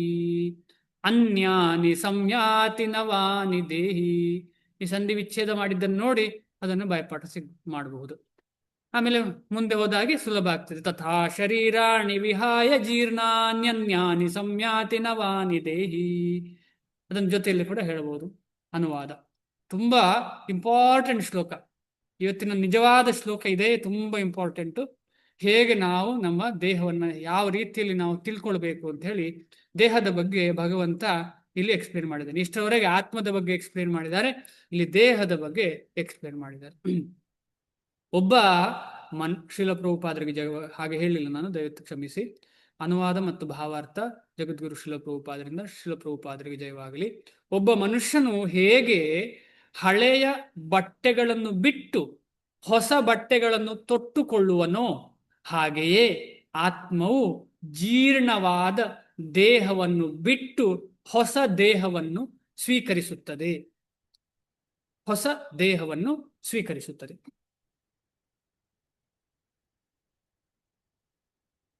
ಜೀವಾತ್ಮನು ದೇಹವನ್ನು ಬದಲಾಯಿಸುವನೆಂಬುದು ಎಲ್ಲರೂ ಒಪ್ಪಿರುವ ವಾಸ್ತವ ಅಂಶ. ಅದು ಮುಂಚಿನ ಶ್ಲೋಕದಲ್ಲೆಲ್ಲ ಕ್ಲಿಯರ್ ಆಗಿದೆ ನಮಗೆ. ಆಧುನಿಕ ವಿಜ್ಞಾನಿಗಳು ಆತ್ಮದ ಅಸ್ತಿತ್ವವನ್ನು ನಂಬುವುದಿಲ್ಲ, ಆದರೆ ಹೃದಯದಿಂದ ಬರುವ ಚೈತನ್ಯದ ಮೂಲವನ್ನು ವಿವರಿಸಲಾರರು. ಇದು ಕೂಡ ನಾವು ಡಿಸ್ಕಷನ್ ಮಾಡಿದ್ದೇವೆ ಮುಂಚೆ, ಶ್ರೀಲ ಪ್ರಭುಪಾದರ ಪರ್ಪಟ್ಟಲ್ಲಿ ಮುಂಚೆ ಇತ್ತು. ಇವರ ಸಹ ಶೈಶವದಿಂದ ಬಾಲ್ಯಕ್ಕೆ, ಯೌವನಕ್ಕೆ ಮತ್ತು ಮತ್ತೆ ಯೌವನದಿಂದ ವೃದ್ಧಾಪ್ಯಕ್ಕೆ ದೇಹದಲ್ಲಿ ಒಂದೇ ಸಮನೆ ಆಗುವ ಬದಲಾವಣೆಗಳನ್ನು ಒಪ್ಪಬೇಕಾಗುತ್ತದೆ. ಯಾರು? ವಿಜ್ಞಾನಿಗಳು ಕೂಡ ಇದನ್ನು ಒಪ್ಪುತ್ತಾರೆ, ಒಪ್ಪಲೇಬೇಕಾಗ್ತದೆ. ಬದಲಾವಣೆಯನ್ನು ಕಾಣ್ತಾ ಉಂಟಲ್ಲ, ಒಪ್ಪುತ್ತಾರೆ. ಆದರೆ ಮುಪ್ಪಿನಲ್ಲಿ ಬದಲಾವಣೆಯು ಮತ್ತೊಂದು ದೇಹಕ್ಕೆ ಆಗುತ್ತದೆ, ಅದನ್ನು ಅಷ್ಟು ಸುಲಭದಲ್ಲಿ ಅವರು ಒಪ್ಪಲಿಕ್ಕೆ ರೆಡಿ ಇಲ್ಲ. ಇದನ್ನು ಹಿಂದೆ ಒಂದು ಶ್ಲೋಕದಲ್ಲಿ ವಿವರಿಸಿದೆ. ದೇಹಿನೋಸ್ಮಿನ್ ಯಥಾ ದೇಹೇ ಕೌಮಾರಂ ಯೌವನಂ ಜರ ತಥಾ ದೇಹಾಂತರ ಪ್ರಾಪ್ತಿ ಧೀರಸ್ತತ್ರನ ಮುಹ್ಯತಿ ಅಂತ ಹೇಳೋ ಶ್ಲೋಕ 2.13. ಈ ಶ್ಲೋಕದಲ್ಲಿ ಹೇಳ್ತಾರೆ, ಧೀರನಾದವನು ಯಾವತ್ತೂ ಈ ಬದಲಾವಣೆಯಿಂದ ಅವನಿಗೆ ಮನಸ್ಸಿಗೆ ಏನು ದುಃಖ ಆಗುವುದಿಲ್ಲ, ಮೋಹ ಅಥವಾ ಬೇಸರ ಏನು ಆಗುವುದಿಲ್ಲ. ಯಾಕಂದ್ರೆ ಅವನಿಗೆ ಗೊತ್ತುಂಟು ಈ ಆತ್ಮವು ಅದರ ಕರ್ಮಕ್ಕೆ ಅನುಗುಣವಾಗಿ ಅದಕ್ಕೆ ಅಂಟಿಕೊಂಡಂತಹ ಕರ್ಮಕ್ಕೆ ಅನುಗುಣವಾಗಿ ಅದು ನೆಕ್ಸ್ಟ್ ಇನ್ನೊಂದು ದೇಹವನ್ನು ಪಡೆಯುತ್ತದೆ ಅಂತ ಹೇಳಿ ಅದಕ್ಕೆ ಆ ಧೀರ ವ್ಯಕ್ತಿಗೆ ಗೊತ್ತುಂಟು. ಧೀರನಾದಲ್ಲದವನು ಶೋಕಿಸ್ತಾನೆ, ಅಯ್ಯೋ ನನ್ನ ಅಪ್ಪ ಇಲ್ಲ, ಇನ್ನು ಅಪ್ಪ ಇಲ್ಲಲ್ಲ, ಅಪ್ಪನಿಗೆ ಇದ್ದ ದೇಹ ಇಲ್ಲ, ದೇಹ ಮಣ್ಣಿನೊಟ್ಟಿಗೆ ಲೀನ ಆಯ್ತು, ಅಪ್ಪ ಇನ್ನೂ ಇದ್ದಾನೆ, ಅಪ್ಪ ಎಲ್ಲಿದ್ದಾನೆ ಅಂತ ಗೊತ್ತಿಲ್ಲ. ಆ ದೃಷ್ಟಿಕೋನದಿಂದ ನೋವು ಸಹಜ. ಜೀವಾತ್ಮವು ಇನ್ನೊಂದು ದೇಹವನ್ನು ಪ್ರವೇಶಿಸುವುದು ಸಾಧ್ಯವಾಗುವುದು ಪರಮಾತ್ಮನ ಕೃಪೆಯಿಂದ. ಜೀವಾತ್ಮವು ಇನ್ನೊಂದು ದೇಹವನ್ನು ಪ್ರವೇಶಿಸುವುದು ಸಾಧ್ಯವಾಗುವುದು ಯಾರ ಕೃಪೆಯಿಂದ? ಭಗವಂತನ ಕೃಪೆಯಿಂದ. ಸ್ನೇಹಿತನು ತನ್ನ ಸ್ನೇಹಿತನ ಆಸೆಯನ್ನು ನಡೆಸಿಕೊಡುವಂತೆ ಪರಮಾತ್ಮನು ಜೀವಾತ್ಮದ ಆಸೆಯನ್ನು ನಡೆಸಿಕೊಡುತ್ತಾನೆ. ಇದೆಲ್ಲ ತುಂಬಾ ಎಕ್ಸ್ಪ್ಲನೇಷನ್ ಅಗತ್ಯ ಇಲ್ಲ, ಯಾಕೆಂದ್ರೆ ಹಿಂದಿನ ಕ್ಲಾಸಲ್ಲಿ ಇದೆಲ್ಲ ಡಿಸ್ಕಷನ್ ಆಗಿದೆ, ನಾವು ಮಾಡಿದ್ದೇವೆ. ಸ್ನೇಹಿತನು ಹೇಗೆ ಇನ್ನೊಬ್ಬ ಸ್ನೇಹಿತನ ಆಸೆ ಆಕಾಂಕ್ಷೆಗಳನ್ನು ಪೂರೈಸ್ತಾನೆ, ಅದೇ ರೀತಿ ಭಗವಂತ ಆತ್ಮನ ಆಕಾಂಕ್ಷೆಗಳನ್ನು ಪೂರೈಸ್ತಾನೆ. ಅದು ಹೇಗೆ ಅಂತ ಹೇಳಿ ನಾವು ಕೂಡ ಡಿಸ್ಕಷನ್ ಮಾಡಿದ್ದೇವೆ ಉಪನಿಷತ್ತಿನಲ್ಲಿ. ಮುಂಡಕ ಉಪನಿಷತ್ತು ಮತ್ತು ಶ್ವೇತಾಶ್ವತರ ಉಪನಿಷತ್ತುಗಳಂತೆ ವೇದಗಳು ಆತ್ಮವನ್ನು ಮತ್ತು ಪರಮಾತ್ಮವನ್ನು ಒಂದೇ ವೃಕ್ಷದ ಮೇಲೆ ಕುಳಿತಿರುವ ಎರಡು ಗೆಳೆಯ ಪಕ್ಷಿಗಳಿಗೆ ಹೋಲಿಸುತ್ತದೆ. ಒಂದು ಪಕ್ಷಿಯು ಜೀವಾತ್ಮ ವೃಕ್ಷದ ಹಣ್ಣನ್ನು ತಿನ್ನುತ್ತಿದೆ, ಇನ್ನೊಂದು ಪಕ್ಷಿಯು ಕೃಷ್ಣ ತನ್ನ ಸ್ನೇಹಿತನನ್ನು ನೋಡುತ್ತಿದೆ. ಎರಡು ಪಕ್ಷಿಗಳು ಗುಣದಲ್ಲಿ ಒಂದೇ. ನಾವು ನಿನ್ನೆ ಡಿಸ್ಕಷನ್ ಮಾಡಿದ್ದೇನೆ. ಗುಣದಲ್ಲಿ ಒಂದೇ, ಆದರೆ ಗಾತ್ರದಲ್ಲಿ ಅಲ್ಲ. ಗುಣದ ಗಾತ್ರದಲ್ಲಿಯೂ ಅಲ್ಲ, ಯಾವ ರೀತಿಯ ಗಾತ್ರದಲ್ಲೂ ಅಲ್ಲ. ಆದರೆ ಒಂದು ಪ್ರಾಪಂಚಿಕ ವೃಕ್ಷದ ಹಣ್ಣುಗಳಿಗಾಗಿ ಆಸೆ ಪಟ್ಟಿದೆ. ಯಾವುದು ಆಸೆ ಪಟ್ಟಿದೆ? ಜೀವಾತ್ಮ, ಪರಮಾತ್ಮ ಅಲ್ಲ. ಮತ್ತೊಂದು ತನ್ನ ಸ್ನೇಹಿತನು ಮಾಡುವುದನ್ನು ನೋಡುತ್ತಾ ಸುಮ್ಮನಿದೆ. ಅದ್ಯಾರು? ಪರಮಾತ್ಮ ಕೃಷ್ಣ ನೋಡ್ತಾ ಇದ್ದಾನೆ. ಆತ್ಮ ನಾವು ತಿಂತಾ ಇದ್ದೇವೆ, ಕರ್ಮವನ್ನು ಅನುಭವಿಸ್ತಾ ಇದ್ದೇವೆ. ಭಗವಂತನಿಗೆ ಯಾವುದೇ ಕರ್ಮದ ಫಲ ಏನೂ ಇಲ್ಲ, ಕರ್ಮದ ಬಾಧೆ ಏನು ಅಂಟಿಕೊಳ್ಳುವುದಿಲ್ಲ ಭಗವಂತನಿಗೆ. ಅವನಿಗೆ ಕರ್ಮ ಅಂತ ಹೇಳುವುದೇ ಇಲ್ಲ. ಕೃಷ್ಣನು ವೀಕ್ಷಿಸುವ ಪಕ್ಷಿ, ಅರ್ಜುನನು ತಿನ್ನುವ ಪಕ್ಷಿ. ಅವರು ಸ್ನೇಹಿತರಾದರೂ ಒಂದು ಪ್ರಭು, ಇನ್ನೊಂದು ಸೇವಕ. ಸ್ನೇಹಿತ ಆಗ್ಲಿಕ್ಕೆ ಭಗವಂತನ ಒಂದು ಒಲವೇ ಸಾಧ್ಯ, ಒಲವಿಂದಾಗಿ ಸೇವಕನಾಗುವುದು. ಆದ ಕಾರಣ ಜೀವಾತ್ಮವು ಈ ಸಂಬಂಧವನ್ನು ಮರೆತಿರುವುದೇ ಒಂದು ಮರದ ಮೇಲಿಂದ ಇನ್ನೊಂದು ಮರಕ್ಕೆ ಅಥವಾ ಒಂದು ದೇಹದಿಂದ ಇನ್ನೊಂದು ದೇಹಕ್ಕೆ ಬದಲಾವಣೆ ಮಾಡುವುದಕ್ಕೆ ಕಾರಣ. ಐಹಿಕ ದೇಹವೆನ್ನುವ ಮರದ ಮೇಲೆ ಜೀವಾತ್ಮವು ಬಹು ಕಷ್ಟಪಡುತ್ತದೆ. ಐಹಿಕ ದೇಹವೆನ್ನುವ ಮರದ ಮೇಲೆ ಜೀವಾತ್ಮವು ಬಹು ಕಷ್ಟಪಡುತ್ತದೆ. ಈ ದೇಹದಲ್ಲಿ ಇರುವಂತಹ ಜೀವಾತ್ಮ ಕಷ್ಟಪಡ್ತಾ ಇದೆ. ಎಷ್ಟು ಕಷ್ಟಪಡ್ತಾ ಇದೆ ಈ ಜೀವಾತ್ಮ. ಅದಕ್ಕೋಸ್ಕರ ನಾವು ಅದರ ಕಡೆ ತಿರುಗಲಿಲ್ಲ ಅಂದ್ರೆ ಈ ಜೀವಾತ್ಮಕ್ಕೆ ಮುಕ್ತಿಯೇ ಇಲ್ಲ. ಈ ಜೀವಾತ್ಮವು ಈ ದೇಹದಲ್ಲ ಇನ್ನೊಂದು ದೇಹವನ್ನು ಪಡೆದುಕೊಂಡು ಆ ದೇಹದಲ್ಲಿ ಕೊರಗ್ತಾ ಇರ್ತದೆ. ಆದರೆ ಸ್ವ ಇಚ್ಛೆಯಿಂದ ಕೃಷ್ಣನಿಗೆ ಶರಣಾಗತನಾಗಿ ಅರ್ಜುನನು ಮಾರ್ಗದರ್ಶನವನ್ನು ಒಪ್ಪಿಕೊಂಡಂತೆ ಅದು ಇನ್ನೊಂದು ಪಕ್ಷಿಯನ್ನು ಪರಮ ಗುರು ಎಂದು ಒಪ್ಪಿಕೊಳ್ಳುತ್ತಲೇ ಅಧೀನ ಪಕ್ಷಿಯು ಎಲ್ಲ ದುಃಖದಿಂದ ಮುಕ್ತವಾಗುತ್ತದೆ. ಅಧೀನವಾದಂತಹ ಪಕ್ಷಿ ಯಾವುದಕ್ಕೆ ಅಧೀನವಾದಂತಹ ಪಕ್ಷಿ? ಅದು ಮಾಯೆಗೆ ಅಧೀನವಾದಂತಹ ಪಕ್ಷಿ ಯಾವಾಗ ಭಗವಂತನ ಕಡೆಗೆ ತಿರುಗುತ್ತದೆಯೋ ಆಗ ಭಗವಂತನ ಅಧೀನಕ್ಕೆ ಹೋಗಿ ಭಗವಂತನ ಅಧೀನತದಿಂದ ಏನಾಗ್ತದೆ ಅಂತ ಹೇಳಿದ್ರೆ ಮಾಯೆಯ ಬಗ್ಗೆ ಚಿಂತೆ ಮಾಡದೆ ಮಾಯೆಯ ಬಗ್ಗೆ ಮಾಯೆಯಿಂದ ಅಧೀನಕ್ಕೆ ಒಳಪಡದೆ ಭಗವಂತನ ಅಧೀನತೆಗೆ ಹೋಗುವಂತಹ ಒಂದು ಪಕ್ಷಿಯೇ ಜೀವಾತ್ಮ. ಮುಂಡಕೋಪನಿಷತ್ತು 3.1.2 ಮತ್ತು ಶ್ವೇತಾಶ್ವತರ ಉಪನಿಷತ್ತು 4.7 ಎರಡೂ ಇದನ್ನು ದೃಢಪಡಿಸುತ್ತದೆ. ಸಮಾನೇ ವೃಕ್ಷೇ ಪುರುಷೋ ನಿಮಗ್ನೋ ಅನೀಶಯಾ ಶೋಚತಿ ಮುಹ್ಯಮಾನಃ ಜುಷ್ಟಂ ಯದಾ ಪಶ್ಯತಿ ಜುಷ್ಟಂ ಯದಾ ಪಶ್ಯತಿ ಅನ್ಯಮೀಶಂ ಅಸ್ಯ ಮಹಿಮಾನಂ ಇತಿ ವೀತ ಶೋಕಃ. ಸಮಾನೇ ವೃಕ್ಷೇ ಪುರುಷೋ ನಿಮಗ್ನೋ ಅನೀಶಯಾ ಶೋಚತಿ ಮುಹ್ಯಮಾನಃ ಜುಷ್ಟಂ ಯದಾ ಪಶ್ಯತಿ ಅನ್ಯಮೀಶಂ ಅಸ್ಯ ಮಹಿಮಾನಂ ಇತಿ ವೀತ ಶೋಕಃ. ಎರಡೂ ಪಕ್ಷಿಗಳು, ಯಾವುದು ಎರಡು ಪಕ್ಷಿ? ಪರಮಾತ್ಮ ಮತ್ತು ಆತ್ಮ, ಅಥವಾ ಆತ್ಮ ಮತ್ತು ಭಗವಂತ. ಒಂದೇ ಮರದ ಮೇಲಿದ್ದರೂ ಭಕ್ಷಿಸುತ್ತಿರುವ ಪಕ್ಷಿಯು ಮರದ ಫಲಗಳನ್ನು ಅನುಭವಿಸುವುದರಿಂದ ಆತಂಕ ಮತ್ತು ವಿಷಾದಗಳಿಂದ ತುಂಬಿದೆ. ಆದರೆ ಹೇಗಾದರೂ ಅದು ಭಗವಂತನಾದ ತನ್ನ ಮಿತ್ರನತ್ತ ಮುಖ ಮಾಡಿದರೆ, ಭಗವಂತನ ಮಹಿಮೆಯನ್ನು ತಿಳಿದುಕೊಂಡರೆ ಕೂಡಲೇ ಕಷ್ಟಪಡುತ್ತಿರುವ ಪಕ್ಷಿಯು ಎಲ್ಲ ದುಃಖಗಳಿಂದ ಪಾರಾಗುತ್ತದೆ. ಅರ್ಜುನನು ಈಗ ತನ್ನ ನಿರಂತರ ಮಿತ್ರನಾದ ಕೃಷ್ಣನ ಕಡೆಗೆ ಮುಖ ಮಾಡಿದ್ದಾನೆ. ಅವನಿಂದ ಭಗವದ್ಗೀತೆಯನ್ನು ತಿಳಿದುಕೊಳ್ಳುತ್ತಿದ್ದಾನೆ. ಹೀಗೆ ಕೃಷ್ಣನಿಂದ ಕೇಳಿ ತಿಳಿದುಕೊಂಡು ಅವನು ಭಗವಂತನ ಮಹಾ ಮಹಿಮೆಯನ್ನು ಅರ್ಥ ಮಾಡಿಕೊಳ್ಳಬಲ್ಲ, ಶೋಕದಿಂದ ಮುಕ್ತನಾಗಬಲ್ಲ.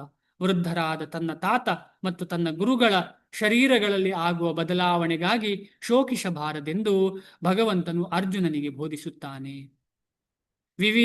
ವಿಧ ವಿಧವಾದ ದೈಹಿಕ ಕ್ರಿಯೆಗಳ ಎಲ್ಲ ಪ್ರತಿಫಲಗಳಿಂದ ಒಮ್ಮೆಗೆ ಅವರು ಪರಿಶುದ್ಧರಾಗುವುದು ಸಾಧ್ಯವಾಗುವಂತೆ ಧಾರ್ಮಿಕ ಯುದ್ಧದಲ್ಲಿ ಅವರನ್ನು ಕೊಲ್ಲಲು ಅವನು ಸಂತಸ ಪಡಬೇಕು. ಯಜ್ಞ ವೇದಿಕೆಯಲ್ಲಿ ಅಥವಾ ಯೋಗ್ಯವಾದ ಯುದ್ಧದಲ್ಲಿ ಪ್ರಾಣವನ್ನು ಒಪ್ಪಿಸುವವನು ಕೂಡಲೇ ದೈಹಿಕ ಕರ್ಮ ಫಲಗಳಿಂದ ಪರಿಶುದ್ಧನಾಗಿ ಉತ್ತಮ ಸ್ಥಾನಕ್ಕೆ ಏರುತ್ತಾನೆ. ಆದುದರಿಂದ ಅರ್ಜುನನ ಶೋಕಕ್ಕೆ ಕಾರಣವೇ ಇಲ್ಲ.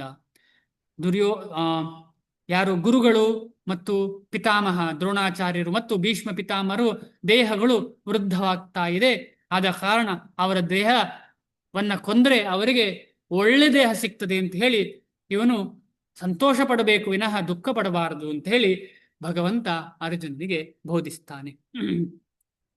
ಈ ಒಂದು ಪ್ರಾಕ್ಟಿಕಲ್ ಅಪ್ಲಿಕೇಶನ್ ಹೇಗೆ ಮಾಡ್ಬೋದು ನಮ್ಮ ಜೀವನದಲ್ಲಿ? ಈ ಶ್ಲೋಕದ ಪ್ರಾಕ್ಟಿಕಲ್ ಅಪ್ಲಿಕೇಶನ್ ಹೇಗೆ ಮಾಡ್ಬೋದು? ಯಾರಿಗಾದ್ರೂ ಏನಾದ್ರೂ ಯೋಚನೆ ಇದೆಯಾ? ಸಮಾನೇ ವೃಕ್ಷೇ ಪುರುಷೋ ನಿಮಗ್ನೋ ಅನೀಶಯ ಅಂತ ಹೇಳುವಂತ ಶ್ಲೋಕ ನಾವು ಓದಿದ್ದೇವಲ್ಲ, ಇದನ್ನು ನಾವು ಹೇಗೆ ಜೀವನದಲ್ಲಿ ಅಳವಡಿಸಿಕೊಳ್ಬೋದು ಅಂತ ಯಾರಾದ್ರೂ ಹೇಳಲಿಕ್ಕೆ ಇಚ್ಛೆ ಪಡ್ತೀರಾ?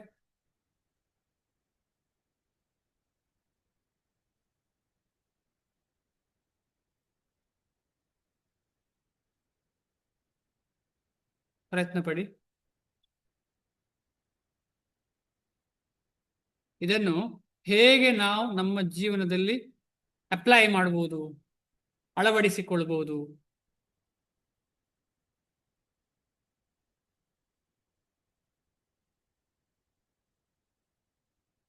ಯಾರಿಲ್ಲ? ಓಕೆ. ನಾವೆಲ್ಲ ಜೀವಾತ್ಮ, ಭಗವಂತ ಪರಮಾತ್ಮ ಅವನ ಸೇವೆ ಮಾಡೋ ಮುಖಾಂತರ ಇದು ತನ್ನಿಂದ ತಾನೇ ಒಲಿತದೆ.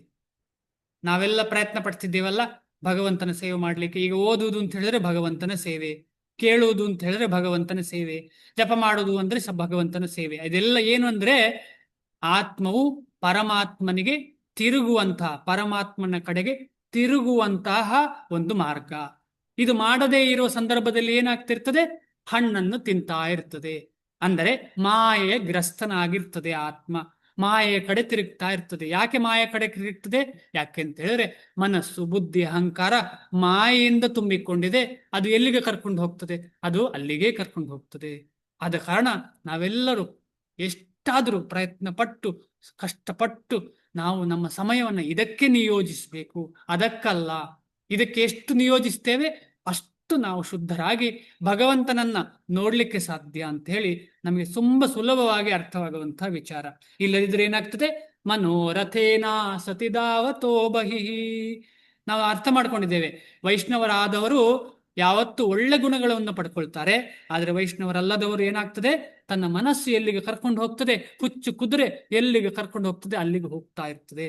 ಅದರ ಮೇಲೆ ಹುಚ್ಚು ಕುದುರೆಗೆ ಸ್ವಲ್ಪ ಮದ್ಯವನ್ನ ಕುಡಿಸಿದ್ ಜೇನು ನೊಣ ಕಚ್ಚಿದರೆ ಏನಾಗ್ತದೆ, ಆ ಹುಚ್ಚು ಪರಾಕಾಷ್ಠೆಗೆ ತಲುಪಿ ಅದು ಎಲ್ಲೆಲ್ಲೋ ಸುತ್ತಾಗ್ತದೆ. ಅಂತಹ ಮನಸ್ಸು ನಮ್ಮದು, ಅದು ಎಲ್ಲೆಲ್ಲಿಗೆ ಕರ್ಕೊಂಡು ಹೋಗ್ತದೆ ಅಲ್ಲಲ್ಲಿಗೆ ನಮ್ಮ ದೇಹ ಕೂಡ, ನಮ್ಮ ಇಂದ್ರಿಯಗಳು ಕೂಡ ಅದನ್ನು ಫಾಲೋ ಮಾಡ್ತದೆ. ಅದನ್ನು ಫಾಲೋ ಮಾಡಿ ಎಲ್ಲಿಗೆ ಹೋಗ್ತದೆ, ಕೊನೆಗೆ ಮತ್ತೆ ನೀಚವಾದಂತಹ ನಮ್ಮ ಜನ್ಮ ಸಿಗುವಂತೆ, ಇನ್ನೊಂದು ಜನ್ಮ ಅಂದ್ರೆ ಇನ್ನೊಂದು ದೇಹ ಪಡೆಯುವಂತಹ ಒಂದು ದುಸ್ಥಿತಿ ನಮ್ಗೆ ಎಲ್ರಿಗೂ ಒದಗ್ತದೆ. ಆದ ಕಾರಣ ಈ ಶ್ಲೋಕ ತುಂಬಾ ಇಂಪಾರ್ಟೆಂಟು. ಯಾಕೆ ಇಂಪಾರ್ಟೆಂಟ್ ಅಂತ ಹೇಳಿದ್ರೆ, ನಾವು ಮಾಡುವಂತಹ ಕಾರ್ಯದ ಶ್ರೇಷ್ಠತೆಯನ್ನ ಈ ಶ್ಲೋಕ ನಮಗೆ ಅರ್ಥ ಮಾಡ್ತದೆ. ಯಾಕೆ ಅದು ಶ್ರೇಷ್ಠ ಅಂತೇಳಿ ನಾವು ಅನ್ಕೊಳ್ಬೋದು, ಅಯ್ಯೋ 1 ಗಂಟೆ ಕೇಳಬೇಕಲ್ಲ, 1 ಗಂಟೆ ಓದಬೇಕಲ್ಲ, ನನಗೇನು ಇಂಟ್ರೆಸ್ಟ್ ಇಲ್ಲ ಇದರಲ್ಲಿ, ಅಷ್ಟೇನು ಆಸಕ್ತಿ ಇಲ್ಲ, ಆದರೂ ಯಾಕೆ ಇದೆಲ್ಲ ಬೇಕಾ, ಬೇಡ, ನನಗೆ ಅದೇ ಒಳ್ಳೇದು. ಅವರೆಲ್ಲ ಸುಖ ಪಡ್ತಿದ್ದಾರಲ್ಲ ಅದೆಲ್ಲ ಮಾಡುವವರು, ನಾನಿಲ್ಲಿ 1 ಗಂಟೆ ಕಷ್ಟಪಡ್ತಿದ್ದೀನಲ್ಲ, ಆಯ್ತು ಇಷ್ಟು ವರ್ಷದಿಂದ ನಾನು ಮಾಡ್ತಿದ್ದೇನೆ, ಆದರೂ ನನಗೇನು ಸುಖ ಇಲ್ಲಲ್ಲ, ಅವರೆಲ್ಲ ನೋಡಿ ಎಷ್ಟು ಸುಖ ಪಡ್ತಿದ್ದಾರೆ, ಮಾಯಾಗ್ರಸ್ತರಾದವರು ಅಂತ ಹೇಳ್ತಾರೆ, ಆದ್ರೆ ನನಗೆ ಹಾಗೆ ಅನ್ನಿಸ್ತಾ ಇಲ್ಲ.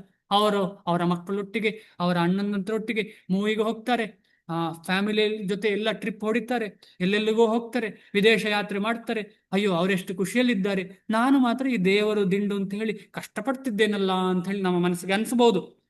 ಅದು ಯಾಕೆ ಅನ್ನಿಸ್ತಾ ಇದೆ ಅಂತ ಹೇಳಿದ್ರೆ, ಆ ಅನಿಸಿಕೆ ನಮಗೆ ಯಾಕೆ ಅಂತ ಹೇಳಿದ್ರೆ, ತುಂಬಾ ವರ್ಷಗಳಿಂದ ಅವರ ಜೊತೆ ಇದ್ದು ನಮ್ಮ ಮನಸ್ಸು ಅಷ್ಟು ಕಲುಷಿತವಾಗಿದೆ. ಕಲುಷಿತವಾದದ್ದನ್ನ ಅಷ್ಟು ಸುಲಭವಾಗಿ ಬದಲಾವಣೆ ಮಾಡ್ಲಿಕ್ಕೆ ಸಾಧ್ಯ ಇಲ್ಲ. ಅದಕ್ಕೋಸ್ಕರ ನಾವು ನಮ್ಮ ಹೃದಯದ ಒಂದು ಶಕ್ತಿ, ಅದಕ್ಕೆ ಏನು ಹೇಳ್ತಾರೆ ಅಂತ ಹೇಳಿದ್ರೆ, ಚಿತ್ತದ ಒಂದು ಶಕ್ತಿಯನ್ನು ಉಪಯೋಗಿಸಿ, ಬುದ್ಧಿಯನ್ನು ಉಪಯೋಗಿಸಿ ನಾವು ಭಗವಂತನ ಶರಣಾಗಬೇಕು. ಅದಕ್ಕೆ ನಾವು ವೈಷ್ಣವರ ಆಶೀರ್ವಾದದಿಂದ ಮಾತ್ರ ಸಾಧ್ಯ, ಬರೀ ಆಶೀರ್ವಾದದಿಂದ ಮಾತ್ರ ಸಾಧ್ಯ. ಇದು ಭಕ್ತಿ ಸಿಗುವುದು ಯಾವಾಗ ಅಂತ ಹೇಳಿದ್ರೆ, ಭಕ್ತನ ಒಂದು ಆಶೀರ್ವಾದ. ಅದಕ್ಕೋಸ್ಕರ ಸಾಧು ಸಂಘ ಸರ್ವಶಾಸ್ತ್ರ ಕಾಯಿ ಲವ ಮಾತ್ರ ಸಾಧು ಸಂಘ ಸರ್ವ ಸಿದ್ಧಿ ಹಾಯ್ ಅಂತೇಳಿ ಚೈತನ್ಯ ಮಹಾಪ್ರಭು ಹೇಳ್ತಾರೆ. ಸ್ವಲ್ಪ ಸಾಧು ಸಂಘ ಆದ್ರೂ ಸಾಕಂತೆ, ಅದು ನಮಗೆ ಅಷ್ಟು ದೊಡ್ಡ ಬೆನಿಫಿಟ್ ಕೊಡ್ತದೆ. ಸ್ವಲ್ಪ ಸಾಧು ಸಂಘ, ಅರ್ಧ ಗಂಟೆ 2 ನಿಮಿಷ ಉತ್ತಮ ಭಕ್ತರ ಸಂಘ ಸಿಕ್ಕಿದ್ರೆ ಸಾಕು ನಮಗೆ ಈ ಜನ್ಮದಿಂದ ಕಷ್ಟದಿಂದ ಹೊರಗೆ ಬರಲಿಕ್ಕೆ. ಯಾಕಂತ ಹೇಳಿದ್ರೆ ಆ ಭಕ್ತಿಯ ಬೀಜವನ್ನ ಆ ಸಾಧು ನಮ್ಮ ಹೃದಯದಲ್ಲಿ ಇಡ್ತಾನೆ. ಆ ಇಟ್ಟ ಕೂಡಲೇ ಏನಾಗ್ತದೆ, ಅದು ಪ್ರಜ್ವಲಿಸಿ ನಮಗೆ ಸಾಮಾನ್ಯವಾಗಿ ನಮಗೆ ಅದನ್ನು ಮಾಡ್ಲಿಕ್ಕೆ ಆಗದಂತಹ ಕಾರ್ಯವನ್ನ ಭಗವಂತ ಮತ್ತು ಭಕ್ತರು ನಮ್ಮ ಕೈಯಲ್ಲಿ ಮಾಡಿಸ್ಲಿಕ್ಕೆ ಸಾಧ್ಯ ಆಗ್ತದೆ. ಜಪ ಮಾಡ್ಲಿಕ್ಕೆ ಕಷ್ಟ ಆಗುದು, ಜಪ ಸುಲಭ ಆಗ್ತದೆ. ಆಮೇಲೆ ಓದುದು ಕಷ್ಟ ಆಗೋದು, ಓದುದು ಸುಲಭ ಆಗ್ತದೆ. ಯಾಕೆ ಅಂತ ಹೇಳಿದ್ರೆ ಈ ಸಾಧುಗಳ ಆಶೀರ್ವಾದದಿಂದ. ಈ ಶ್ಲೋಕವನ್ನ ನಾವು ತುಂಬಾ ಮನಸ್ಸಲ್ಲಿ ಇಟ್ಕೊಂಡು, ಹೇಗೆ ನಾನು ಭಗವಂತನ ಕಡೆ ತಿರುಗಬಹುದು, ಯಾವುದೆಲ್ಲ ನನ್ನನ್ನು ಭಗವಂತನ ಕಡೆಗೆ ತಿರುಗಲಿಕ್ಕೆ ಅನುಕೂಲ ಪರಿಸ್ಥಿತಿ, ಯಾವುದೆಲ್ಲ ಪ್ರತಿಕೂಲ ಪರಿಸ್ಥಿತಿ ಅಂತ ತಿಳ್ಕೊಂಡು ನಾವು ನಮ್ಮ ಜೀವನವನ್ನ ಮುಂದೆ ಕೊಂಡೋಗಿದ್ರೆ ನಮಗೆ ಖಂಡಿತವಾಗಿ ಮುಂದೆ ಒಳ್ಳೆ ಜೀವನ ಇದೆ ಅಂತ ಹೇಳಿ ಸಂಶಯವೇ ಇಲ್ಲ. ಈ ಶ್ಲೋಕ ಅದನ್ನು ಅಷ್ಟು ಚೆನ್ನಾಗಿ ಅರ್ಥ ಮಾಡ್ಕೊಳ್ಬಹುದು. ಈ ಶ್ಲೋಕದಲ್ಲಿ 23ನೇ ಶ್ಲೋಕ, ನೈನಂ ಚಿಂಧಂತಿ ಶಸ್ತ್ರಾಣಿ. ಈಗ ಆತ್ಮವನ್ನ ಹೇಳ್ತಾ ಇದ್ದಾರೆ, ಆತ್ಮವನ್ನು ಕೊಲ್ಲಿಕ್ಕೆ ಆಗುದಿಲ್ಲ ಅಂತ ಹೇಳಿದಾರಲ್ಲ, ಯಾವುದ್ರಿಂದಲೂ ಕೊಲ್ಲಿಕ್ಕೆ ಸಾಧ್ಯ ಇಲ್ಲ ಅಂತ ಹೇಳುವ ಶ್ಲೋಕಗಳು ಇದೆಲ್ಲ. ನೈನಂ ಚಿಂಧಂತಿ ಶಸ್ತ್ರಾಣಿ ನೈನಂ ದಹತಿ ಪಾವಕಃ ನ ಚೈನಂ ಕ್ಲೇದಯಂತ್ಯಾಪೋ ನ ಶೋಷಯತಿ ಮಾರುತಃ.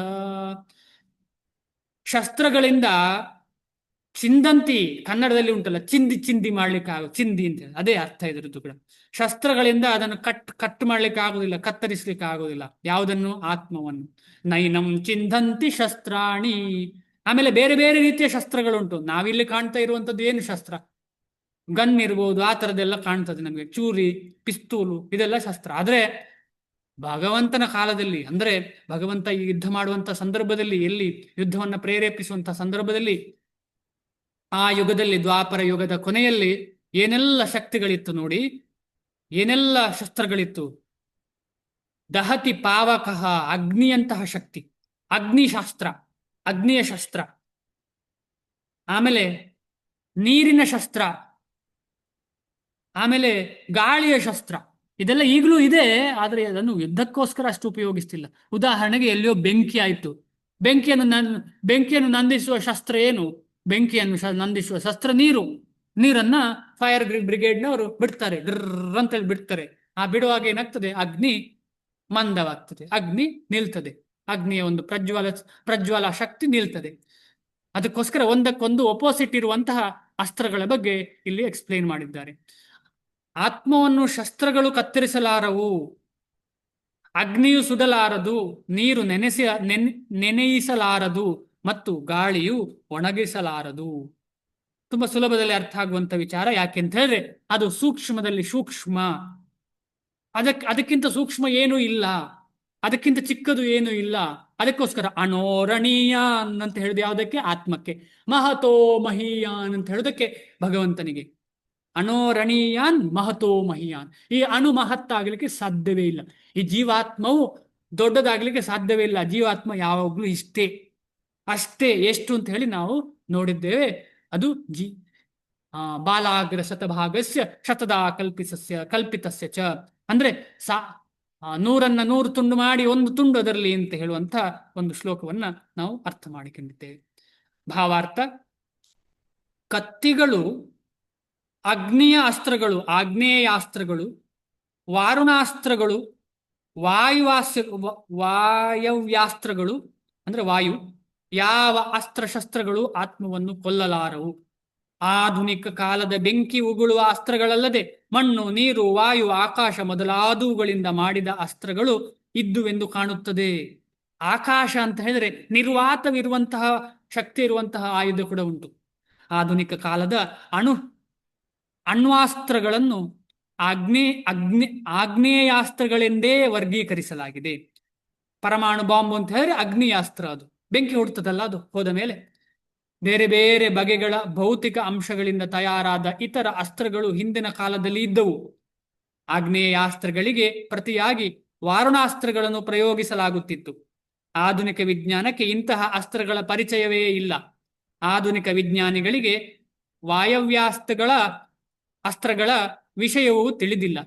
ವೈಜ್ಞಾನಿಕ ಉಪಾಯಗಳೇನೇ ಇರಲಿ, ಎಷ್ಟೇ ಅಸ್ತ್ರಗಳನ್ನು ಬಳಸಿದರೂ ಆತ್ಮವನ್ನು ತುಂಡು ಮಾಡಲು ಸಾಧ್ಯವಿಲ್ಲ, ನಾಶ ಮಾಡಲು ಸಾಧ್ಯವಿಲ್ಲ.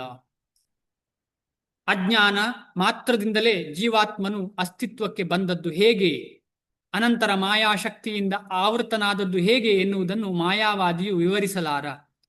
ಯಾಕೆಂದ್ರೆ ಅವನಿಗೆ ಅಜ್ಞಾನ ಆವೃತವಾದ ಕಾರಣ ಜೀವಾತ್ಮ ಹೇಗೆ ಬಂತು. ಯಾಕೆಂದ್ರೆ ಮಾಯಾವಾದಿ ಏನು ಹೇಳ್ತಾನೆ, ಈ ದೇಹ ಸಿಕ್ಕಿದ ಕಾರಣ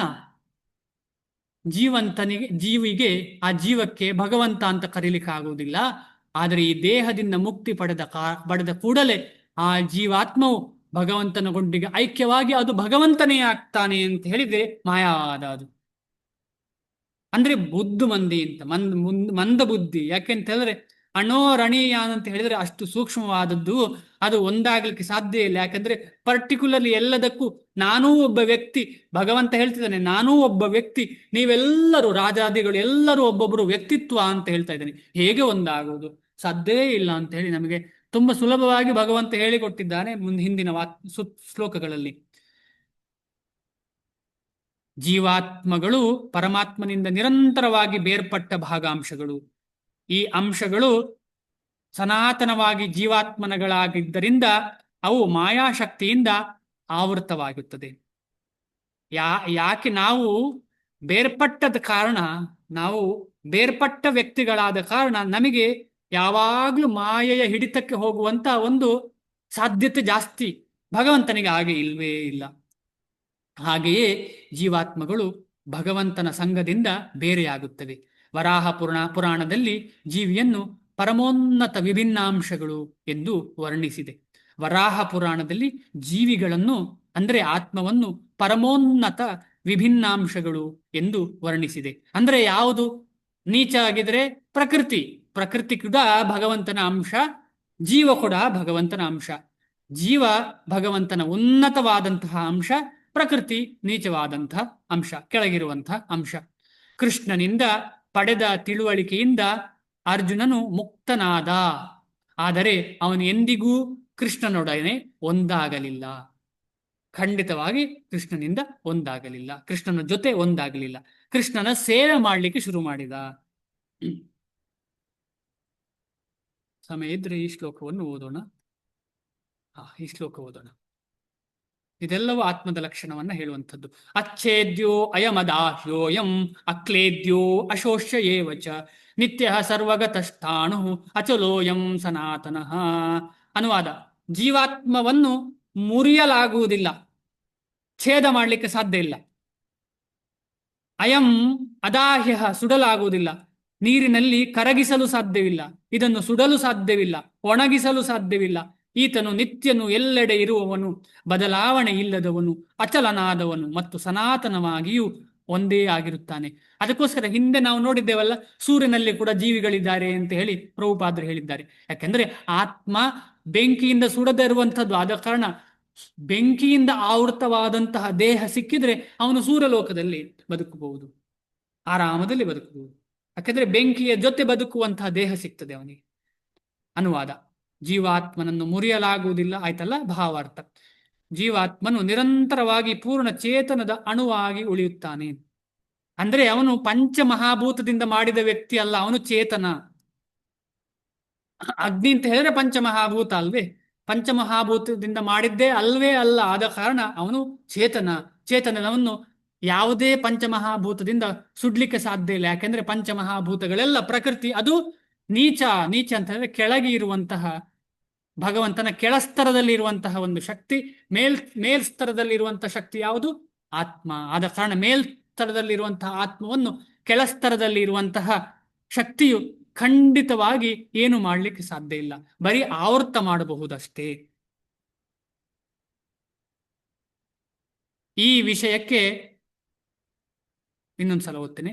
ಜೀವಾತ್ಮನು ನಿರಂತರವಾಗಿ ಪೂರ್ಣ ಚೇತನದ ಅಣುವಾಗಿ ಉಳಿಯುತ್ತಾನೆ ಮತ್ತು ಸರ್ವಕಾಲಕ್ಕೂ ಸ್ಥಾಣುವಾಗಿ, ಎಂದರೆ ಬದಲಾವಣೆ ಇಲ್ಲದೆ ಅದೇ ಆತ್ಮವಾಗಿ ಉಳಿಯುತ್ತಾನೆ ಎನ್ನುವುದನ್ನು ಜೀವಾತ್ಮನ ಈ ಎಲ್ಲ ಗುಣಗಳು ತೋರಿಸಿಕೊಡುತ್ತದೆ. ಈ ವಿಷಯಕ್ಕೆ ಅದ್ವೈತ ಸಿದ್ಧಾಂತವನ್ನು ಅನ್ವಯಿಸುವುದು ಬಹು ಕಷ್ಟ. ಏಕೆಂದರೆ ಜೀವಾತ್ಮನು ಭಗವಂತನೊಡನೆ ಎಂದಿಗೂ ಗುರುತಿಲ್ಲದಂತಹ ಐಕ್ಯ ಹೊಂದಲಾರನು. ಅದ್ವೈತ ಫಿಲಾಸಫಿ ಇದಕ್ಕೆ ಅಪ್ಲೈ ಮಾಡ್ಲಿಕ್ಕೆ ಸಾಧ್ಯವೇ ಇಲ್ಲ.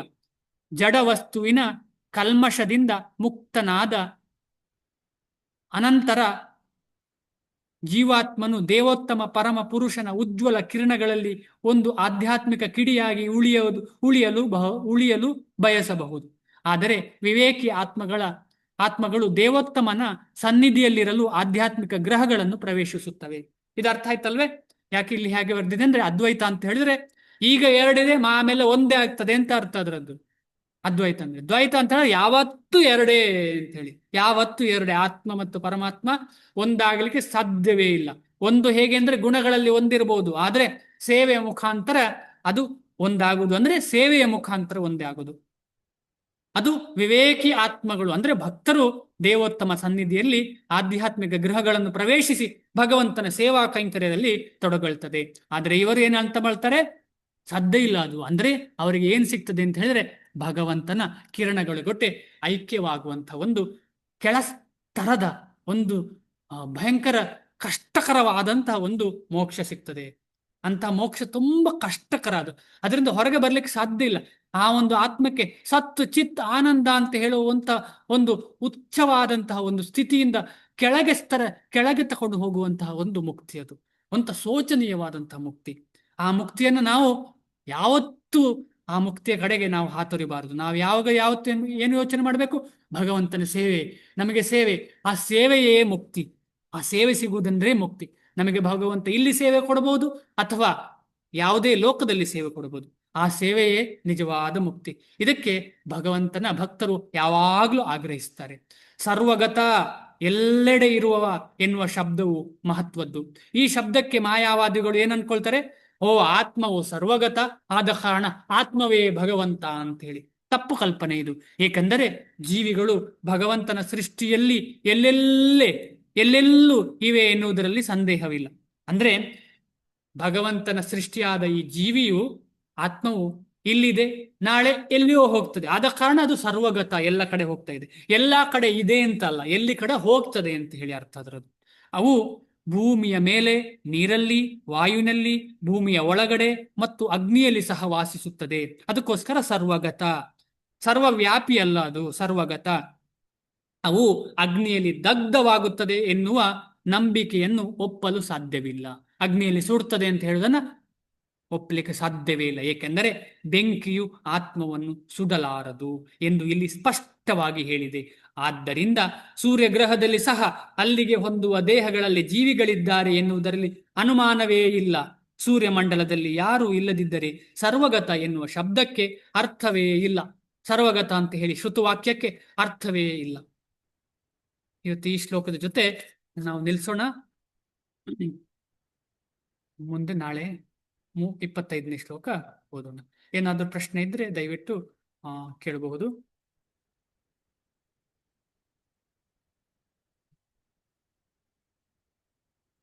ಕೈ ಎತ್ತಿ ಕೇಳಿ. ಅಷ್ಟೇನು ಸಂಶಯ ಬರ್ಲಿಕ್ಕೆ ಸಾಧ್ಯ ಇಲ್ಲ, ಆದ್ರೂ ಕೇಳಿ. ದಯವಿಟ್ಟು ಕೇಳಿ. ನಾರಾಯಣ ಪ್ರಸಾದ್ ಪ್ರಭುಗಳೇ. ಹರೇ ಕೃಷ್ಣ ಪ್ರಭು. ಹರೇ ಕೃಷ್ಣ. ದಂಡವತ್ ಪ್ರಣಾಮ್. ಪ್ರಣಾಮ ಪ್ರಭುಗಳೇ. ಮುಕ್ತಿ ಅಂದ್ರೆ ಏನು ಪ್ರಭು? ಮುಕ್ತಿ ಅಂದ್ರೆ ಏನು? ಮುಕ್ತಿ ಅಂತ ಹೇಳಿದರೆ ಬೇರೆ ಬೇರೆ ದೃಷ್ಟಿಕೋನದಲ್ಲಿ ಇದೆ. ಈಗ ನನಗೆ ಜ್ವರ ಬಂದಿದೆ. ನನಗೆ ಜ್ವರದಿಂದ ಮುಕ್ತಿ ಅಂತ ಹೇಳಿದ್ರೆ ಜ್ವರ ಇಲ್ಲದೆ ಆಗುವಂತ ಸ್ಥಿತಿ, ಅದು ಒಂದು ಸ್ಥಿತಿ ಅಲ್ವೇ? ಅದರಿಂದ ಮುಕ್ತಿ ಆಯ್ತು ನನಗೆ ಅಂತೇಳಿ. ಈಗ ನಮಗೆ ದೇಹ ಕಷ್ಟ ಕೊಡ್ತಾ ಇದೆ ಅಂತ ಗೊತ್ತುಂಟು ನಮಗೆ. ಆ ದೇಹದಿಂದ ಮುಕ್ತಿ ಅಂದ್ರೆ ಒಮ್ಮೊಮ್ಮೆ ಏನ್ ಹೇಳ್ತಾರೆ, ಸಾಯುವ ಟೈಮಿಗೆ ನಮ್ಮ ದೇಹ ತುಂಬಾ ಕಷ್ಟ ಕೊಡ್ತಾ ಇದ್ರೆ ಅಯ್ಯೋ ಒಮ್ಮೆ ಇವನಿಗೆ ಮುಕ್ತಿ ಸಿಕ್ಕಿದ್ರೆ ಸಾಕಲ್ಲ ಅಂತ. ಆದ್ರೆ ಅಲ್ಲಿ ಏನು ಮುಕ್ತಿ ಅಂತ ಹೇಳಿದ್ರೆ ಈ ದೇಹದಿಂದ ಮುಕ್ತಿ. ಆತ್ಮಕ್ಕೆ ಇನ್ನೊಂದು ದೇಹ ಸಿಗ್ತದೆ, ಅದು ಗೊತ್ತಿಲ್ಲ ನಮಗೆ. ಆದ್ರೆ ಒಮ್ಮೆ ಮುಕ್ತಿ ಸಿಕ್ಕಿದ್ರೆ ಸಾಕು ಇವನಿಗೆ ಅಂತ ಹೇಳ್ತಾರೆ.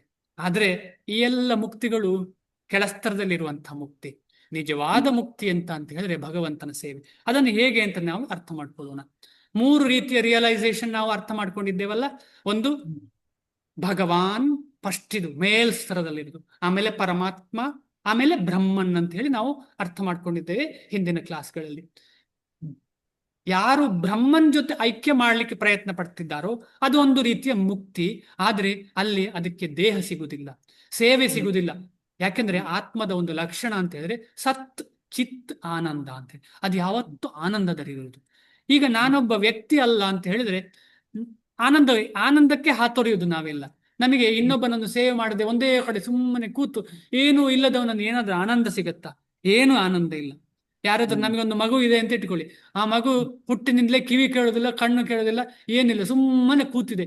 20 ವರ್ಷ 30 ವರ್ಷ 40 ವರ್ಷ ಅಲಗಾಡ್ತಾನೆ ಇಲ್ಲ. ಏನಾದ್ರೂ ಖುಷಿ ಇದೆಯಾ ಅದರಲ್ಲಿ? ಏನು ಬೇಸರ, ಅಪ್ಪ ಅಮ್ಮನಿಗೆ ಸಂಕಷ್ಟ, ಕಷ್ಟ. ಆ ರೀತಿಯ ಮುಕ್ತಿ ಅದು. ಆ ರೀತಿಯ ಮುಕ್ತಿ, ಅದರಿಂದ ಹೊರಗೆ ಬರುವುದೇ ಕಷ್ಟ. ಕೈವಲ್ಯ ನರಕಾಯತೆ ಅಂತ ಹೇಳಿ ಶಾಸ್ತ್ರ ಹೇಳುತ್ತೆ. ಆಚಾರ್ಯರು ಹೇಳ್ತಾರೆ ಕೈವಲ್ಯ, ಇದಕ್ಕೆ ಕೈವಲ್ಯ ಅಂತ ಹೇಳ್ತಾರೆ. ಅದು ನರಕ. ಅಂತ ನರಕವನ್ನು ನಾವು ಯಾವತ್ತೂ ಅಪೇಕ್ಷಿಸಬಾರದು. ಅದಕ್ಕೆ ಹೊರತಾಗಿ ಏನು ಇನ್ನೊಂದು ಶ್ರೇಷ್ಠವಾದ ಮುಕ್ತಿ ಇದೆ. ಈ ದೇಹದಿಂದ ಹೊರಗೆ ಬಂದು ಈ ಆತ್ಮಕ್ಕೆ ಆಧ್ಯಾತ್ಮಿಕ ದೇಹ ಸಿಕ್ಕಿ ಆ ದೇಹದಿಂದ ಭಗವಂತನ ಸೇವೆ ಮಾಡುವಂಥದ್ದು, ಅದು ಅತ್ಯುತ್ತಮವಾದ ಮುಕ್ತಿ, ನಿಜವಾದ ಮುಕ್ತಿ. ಆ ಮುಕ್ತಿಯಿಂದಾಗಿ ಪುನಃ ಪುನಃ ನಮಗೆ ಈ ಭೌತಿಕ ದೇಹ ಸಿಗುವುದೇ ಇಲ್ಲ. ಆ ಮುಕ್ತಿ ಪಡೆಯಲಿಕ್ಕೋಸ್ಕರವೇ ನಾವೆಲ್ಲರೂ ಈ ಭಗವದ್ಗೀತೆಯನ್ನು ಓದ್ತಾ ಇದ್ದೇವೆ. ನಾವೆಲ್ಲರೂ ಹರೇ ಕೃಷ್ಣ ಮಹಾಮಂತ್ರ ಜಪ ಮಾಡ್ತಾ ಇದ್ದೇವೆ. ನಾವೆಲ್ಲರೂ ಭಗವಂತನ ಸೇವೆಯನ್ನು ಮಾಡಲಿಕ್ಕೆ ಪ್ರಯತ್ನ ಪಡ್ತಿದ್ದೇವೆ, ಆಚಾರ್ಯರ ಸೇವೆ ಮಾಡ್ಲಿಕ್ಕೆ ಪ್ರಯತ್ನ ಪಡ್ತೇವೆ. ಉದ್ದೇಶ ಏನು ಅಂತ ಹೇಳಿದ್ರೆ ಈ ರೀತಿಯ ಉನ್ನತವಾದ ಮುಕ್ತಿ ಸಿಗ್ಲಿ ಅಂತ ಹೇಳುವಂತಹ ಉದ್ದೇಶ ಮಾತ್ರ, ನೀಚವಾದ ಉದ್ದೇಶ ಅಲ್ಲ. ಎರಡನೇ ಪ್ರಶ್ನೆ ಒಂದಿದೆ. ಪ್ಲೀಸ್ ಕೇಳಿ. ಈಗ ಜಪ ಮಾಡಕ್ ಕೂತ್ಕೊಂಡ್ರೆ ಹಲವಾರು ಯೋಚನೆ ಬರ್ತಾನೆ ಉಂಟು. ಆ ಯೋಚನೆಯಿಂದ ಹೊರಗಡೆ ಬರೋದಕ್ಕೆ ಯಾವ ತರ ಪ್ರಯತ್ನ ಪಡೋದು ಅಂತ ಗೊತ್ತಾಗ್ತಾ ಇಲ್ಲ ಪ್ರಭು. ಇದಕ್ಕೆ ಈಗಾಗಲೇ ಮುಂಚೆ ಕೂಡ ಕೇಳಿದ್ದಾರೆ ಯಾರು. ಇರ್ಲಿ, ಇನ್ನೊಂದು ಉದಾಹರಣೆ ಮುಖಾಂತರ ಅರ್ಥ ಮಾಡ್ಕೊಳ್ಳೋಣ. ಇದು ಉದಾಹರಣೆ ಕೊಟ್ಟಿದ್ದೇನೆ ಇಲ್ಲೋ ಗೊತ್ತಿಲ್ಲ.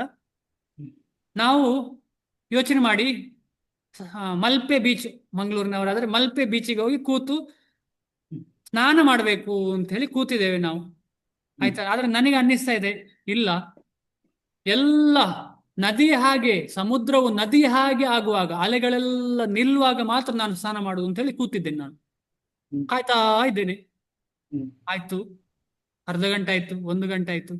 ಅಲ್ಲಿ ಅಲೆಗಳು ಆರ್ಭಟವೇ ಬಂದು ಬಂಡೆ ಕಾಲಿಗೆ ಹೊಡೆಯುವುದು ನೀರು, ಉಪ್ಪು ನೀರು ಬಂದು ಬಂಡೆ ಕಾಲಿಗೆ ಹೊಡೆಯುದು, ನಿಲ್ತಾನೆ ಇಲ್ಲ ಇದು.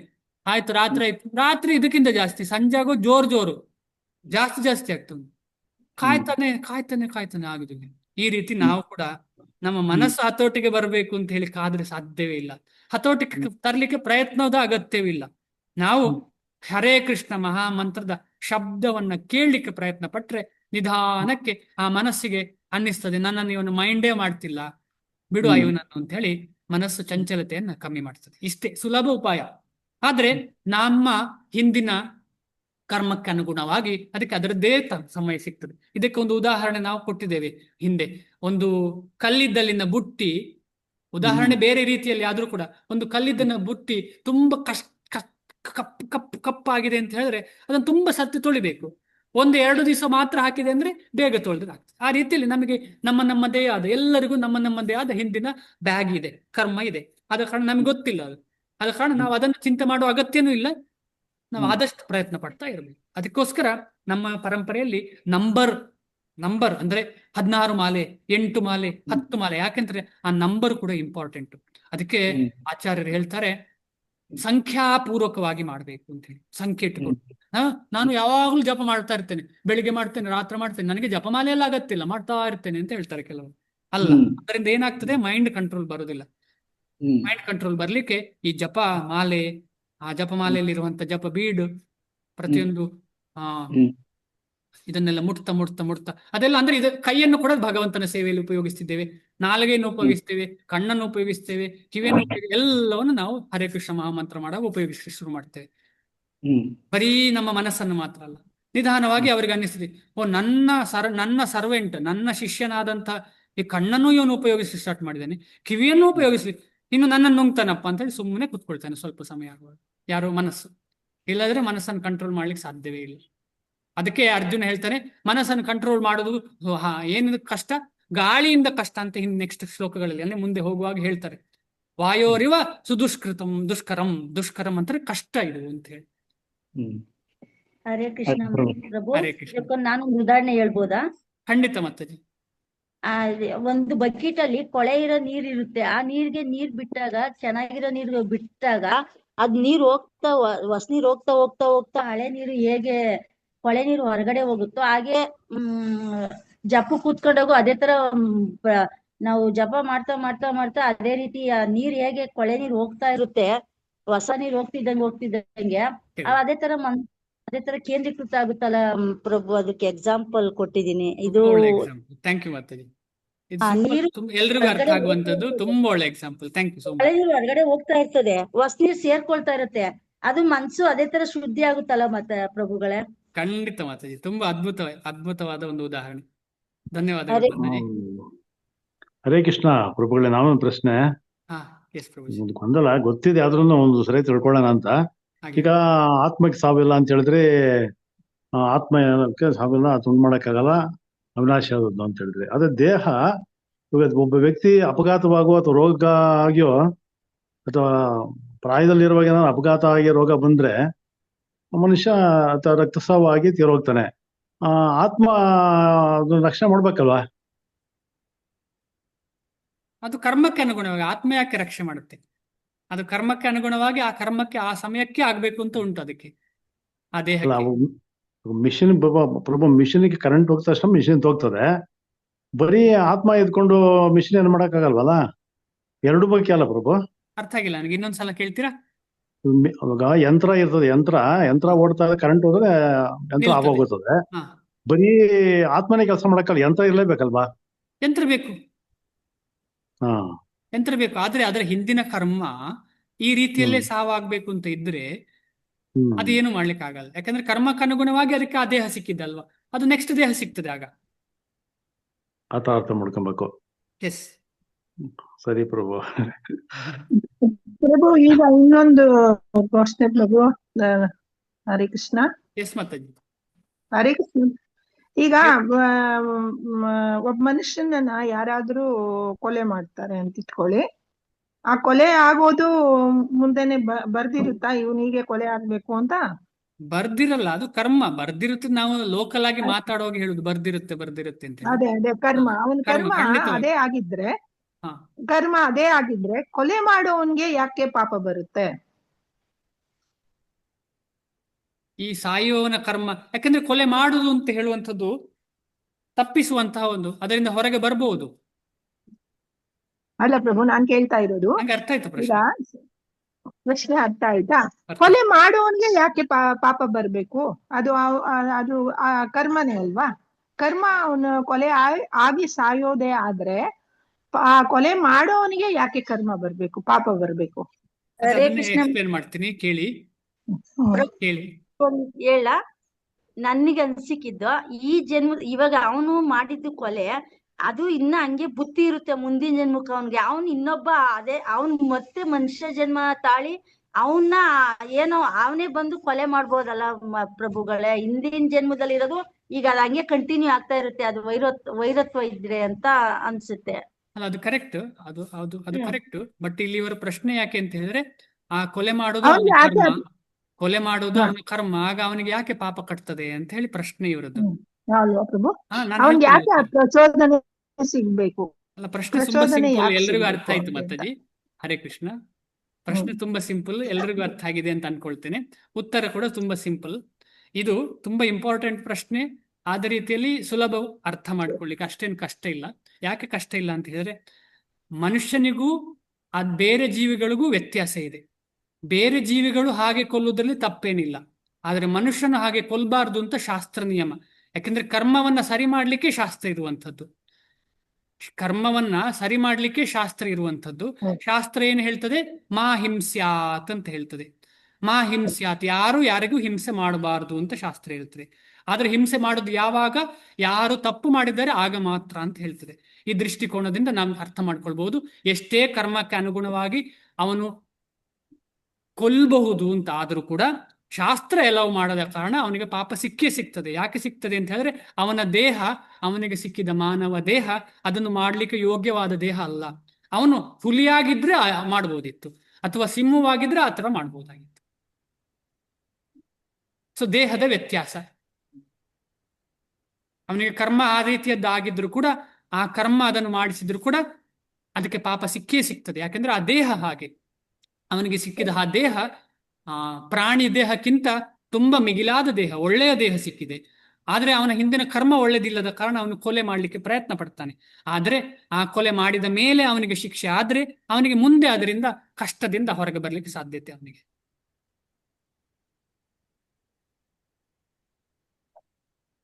ಇದಕ್ಕೆ ಅಂದ್ರೆ ನಾವು ಕೊಲೆ ಮಾಡಿದವನಿಗೆ ಶಿಕ್ಷೆ ಈ ಜನ್ಮದಲ್ಲೇ ಆದ್ರೆ ಮುಂದಿನ ಜನ್ಮದಲ್ಲಿ ಅವನಿಗೆ ಕಡಿಮೆ ಪಾಪ ಅಂತಾನ ಪ್ರಭು?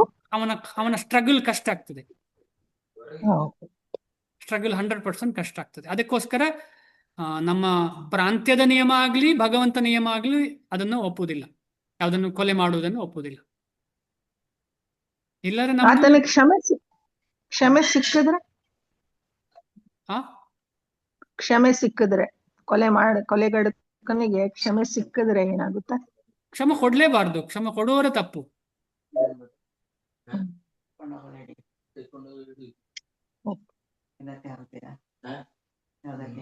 ಹರೇ ಕೃಷ್ಣ ಪ್ರಭು. ಹರೇ ಕೃಷ್ಣ. ಧನ್ಯವಾದ, ಪ್ರಣಾಮ. ಹರೇ ಕೃಷ್ಣ. ಏನಾದ್ರು ಬೇರೆ ಯಾರಾದ್ರೂ ಇದಕ್ಕೆ ಏನಾದ್ರು ಹೇಳಲಿಕ್ಕಿದ್ಯಾ? ತಪ್ಪು ಅಥವಾ ಸರಿ, ಅಥವಾ ಏನಾದ್ರು ನಿಮ್ಮದೇ ಎಡಿಷನ್ ಇದೆಯಾ? ಅಷ್ಟು ಮಾಡಿ ನಿಲ್ಸೋಣ. ಇದು ಲಾಸ್ಟ್ ಪ್ರಶ್ನೆ. ಹೇಳ್ತೀನಿ ಪ್ರಭುಜಿ. ಹರೇ ಕೃಷ್ಣ ಪ್ರಭುಜಿ. ಎಸ್ ಮಾತಾಜಿ. ಇದ್ರ ಬಗ್ಗೆ ಒಂದು ಕತೆ ಕೇಳಿದೀನಿ ಪ್ರಭುಜಿ. ಹೇಳಿ ಮಾತಾಜಿ. ಟೈಮ್ ಇದ್ರೆ ಹೇಳ, ಒಂದ್ 2 ನಿಮಿಷ ತಗೊಳ್ತೀನಿ. ಖಂಡಿತ ಖಂಡಿತ. ಒಂದ್ ಸಲ ಒಂದು ಹಸು ಕಟುಕನ ಕೈಯಿಂದ ಓಡ್ಕೊಂಡ್ ಬರ್ತಾ ಇರತ್ತಂತೆ. ಅದು ಬಂದು ಒಂದು ಬ್ರಾಹ್ಮಣನ ಹತ್ರ ನಿಲ್ಲತ್ತಂತೆ. ಆ ಬ್ರಾಹ್ಮಣ ಇದು ಕಟುಕ ಕೇಳ್ತಾನೆ ಬ್ರಾಹ್ಮಣನ, ಹಸು ಯಾವ ಕಡೆ ಹೋಯ್ತು ಅಂತ. ಆ ಬ್ರಾಹ್ಮಣ, ನಾನು ಬ್ರಾಹ್ಮಣನಾಗಿ ಸುಳ್ಳು ಹೇಳ್ಬಾರ್ದು ಅಂತ ನಿಜ ಹೇಳ್ತಾನೆ. ಅವನು ಹಸು ಹೋಗಿದ್ ಜಾಗ ತೋರಿಸ್ತಾನೆ. ಆ ಕಟುಕ ಹೋಗಿ ಹಸುನ ಸಾಯಿಸ್ತಾನೆ. ಆ ಮುಂದಿನ ಜನ್ಮದಲ್ಲಿ ಏನಾಗತ್ತೆ ಅಂದ್ರೆ, ಅವರು ಬ್ರಾಹ್ಮಣ ಒಂದು ಸಾಧುವಾಗಿ ಹುಟ್ಟತಾನೆ. ಆಮೇಲೆ ಆ ಕಟುಕ ಸಾಧುವಾಗಿ ಹುಟ್ಟತಾನೆ. ಅವನು ಯಾವ್ದೋ ಒಂದು ಊರಿಗೆ ಹೋಗ್ತಾನೆ, ಸಾಧುವಾಗಿ ಊರಿಗೆ ಹೋಗ್ತಾನೆ. ಅಲ್ಲಿ ಊರಿಗೆ ಹೋದಾಗ ಒಂದು ರಾತ್ರಿ ಆಗುತ್ತೆ. ಮನೆ ಮುಂದೆ ಹೋಗಿ ಕೇಳ್ತಾನೆ, ನಾನು ನಿಮ್ಮ ಮಲಗ್ಬೋದಾ ಅಂತ. ಅವ್ರು ಆಯ್ತು ಬನ್ನಿ ಮಲಗಿ ಅಂತ ಅವ್ರು ಜಾಗ ಕೊಡ್ತಾರೆ. ಅವ್ನು ನೋಡಕ್ಕೆ ತುಂಬಾ ಚೆನ್ನಾಗಿರ್ತಾನೆ, ಸಾಧು ತುಂಬಾ ಚೆನ್ನಾಗಿರ್ತಾನೆ. ಆ ಮನೆ ಯಜಮಾನಿ ಅವನ್ಗೆ ಮೋಹಗೊಂಡು ಅವನ ಹತ್ರ ಹೋಗಿ ನನ್ನ ಇದ್ ಮಾಡು ಅಂತ ಕೇಳ್ತಾಳೆ. ಆಮೇಲೆ ಅವನು ಒಪ್ಪೋದಿಲ್ಲ, ಆದ್ರೂ ಅವಳು ಕಿರ್ಚ್ತಾಳೆ, ಅವಳು ಒಂಥರ ಸೌಂಡ್ ಆಗುತ್ತೆ. ಆಮೇಲೆ ಅವ್ಳ ಗಂಡ ಬರ್ತಾನೆ, ಯಾಕೆ ಇದೇ ಏನಾಯ್ತು ಏನಾಯ್ತು ಅಂತ ಅವಳು ಹೇಳ್ತಾಳೆ, ನೋಡು ಈ ಸಾಧು ನನ್ನ ಬಲವಂತ ಮಾಡ್ತಾ ಇದ್ದಾನೆ ಅಂತ ಹೇಳ್ತಾಳೆ. ಆವಾಗ ಊರಲ್ಲೆಲ್ಲ ಬಂದು ಆ ಸಾಧುನ ಸಾಯಿಸ್ತಾರೆ. ಸೊ ಆ ಬ್ರಾಹ್ಮಣ ಯಾರು ಆ ಹಸುನ ದಾರಿ ತೋರಿಸಿದ್ನಲ್ಲ ಅವನು ಸಾಧು, ಅವನ್ದೇನು ತಪ್ಪಿಲ್ಲ ಅಂದ್ರೆ ಅವ್ನು ಸತ್ತೋಗ್ತಾನೆ, ಅವ್ನು ಸಾಯಿಸ್ತಾನೆ. ಅದು ಅವನು ಪೂರ್ವ ಜನ್ಮ ಮಾಡಿದ ಕರ್ಮ. ಆ ಹೆಂಗಸು ಬಂದು ಹಸು, ಆ ಕಟುಕ ಆಗಿರೋದು ಅವಳ ಹೆಂಗಸಿನ ಗಂಡ. ಸೊ ಅವರ ಪೂರ್ವ ಜನ್ಮದ ಕರ್ಮ ಅದು ಈ ಜನ್ಮದಲ್ಲಿ ಅದಾಗುತ್ತೆ. ಯಾಕಂದ್ರೆ ಬ್ರಾಹ್ಮಣ ಆ ಸಾಧು ಏನೂ ತಪ್ಪು ಮಾಡ್ದೇನೆ ಅವನು ಶಿಕ್ಷೆಗೆ ಒಳಗಾದ, ಅದು ಅವನ ಪೂರ್ವ ಜನ್ಮ ಮಾಡಿದ ಕರ್ಮ. ಕರೆಕ್ಟಾ ಪ್ರಭುಜಿ ನಾನು ಹೇಳಿದ್ದು? ಕರೆಕ್ಟ್. ಮತ್ತೆ ಬಟ್ ಆದ್ರೂ ಕೂಡ ಆಯ್ತಾ ಪ್ರಭುಜಿ? ಹೈಯರ್ ಏಮ್ ಅಂದ್ರೆ ಧರ್ಮದ ಮಾತು ಮಾ ಹಿಂಸ್ಯಾತ್, ನಾವೆಲ್ಲರೂ ಫಾಲೋ ಮಾಡ್ಬೇಕು. ಆದ್ರೆ ಹಿಂಸೆ ಮಾಡಿದ್ರೆ ಯಾರಾದ್ರೂ ನಮ್ಮನ್ನ ರಕ್ಷಣೆಗೋಸ್ಕರ ನಾವು ಹಿಂಸೆ ಮಾಡ್ಬೋದು, ಇದೇ ಉದ್ದೇಶ. ಈಗ ಅರ್ಜುನ ಮತ್ತು ಕೌರವ ಮತ್ತು ಪಾಂಡವರು ಯಾಕೆ ಯುದ್ಧಕ್ಕೆ ಸೇರಿದ್ರು? ಅವರು ಚೆನ್ನಾಗಿ ಅವರಿಗೆ ಸ್ವಲ್ಪ ಗ್ರಾಮಗಳು ಕೊಟ್ಟರು ಕೂಡ ಅವರು ಸಂತೋಷದಲ್ಲಿ ಇರ್ತಿದ್ರು. ಆದ್ರೆ ಧರ್ಮದ ಒಂದು ಯಾವ ನಡತೆಗಳು ಅವರಿಗಿಲ್ಲ, ಅದಕ್ಕೋಸ್ಕರ ಅಧರ್ಮದ ವಿರುದ್ಧವಾಗಿ ಯುದ್ಧ. ಇಲ್ಲದ್ರೆ ಯಾಕೆ ಯುದ್ಧ ಮಾಡುವ ಅಗತ್ಯ ಇತ್ತು? ಯುದ್ಧ ಮಾಡುವ ಅಗತ್ಯವೇ ಇರಲಿಲ್ಲ. ಸೊ ಇದು ತುಂಬಾ ಸಿಂಪಲ್ ಅರ್ಥ ಮಾಡ್ಲಿಕ್ಕೆ ಸಾಧ್ಯ. ಮನುಷ್ಯ ಜನ್ಮ ಬೇರೆ ಜನ್ಮಕ್ಕಿಂತ ತುಂಬಾ ಮೇಲಿರುವಂತಹ ಜನ್ಮ, ಅದಕ್ಕೊಂದು ರೀತಿ ನಿಯಮ ಎಲ್ಲ ಇದೆ, ಧರ್ಮ ಅಂತ ಇದೆ, ಅದನ್ನು ಫಾಲೋ ಮಾಡಲೇಬೇಕು.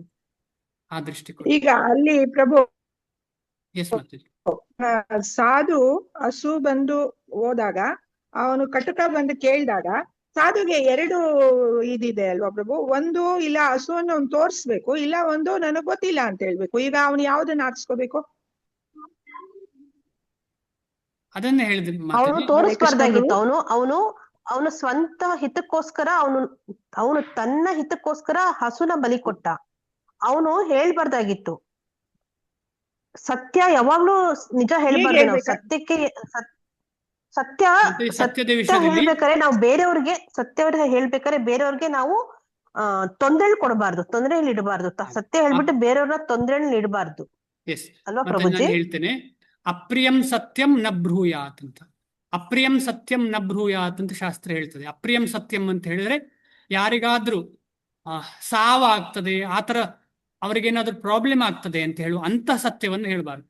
ಎದುರೆದುರೇ ಅವರನ್ನು ಕೊಲ್ತಾರೆ ಅಂತ ಹೇಳುವ ಅಂತ ಸತ್ಯವನ್ನು ಹೇಳ್ಬಾರ್ದು.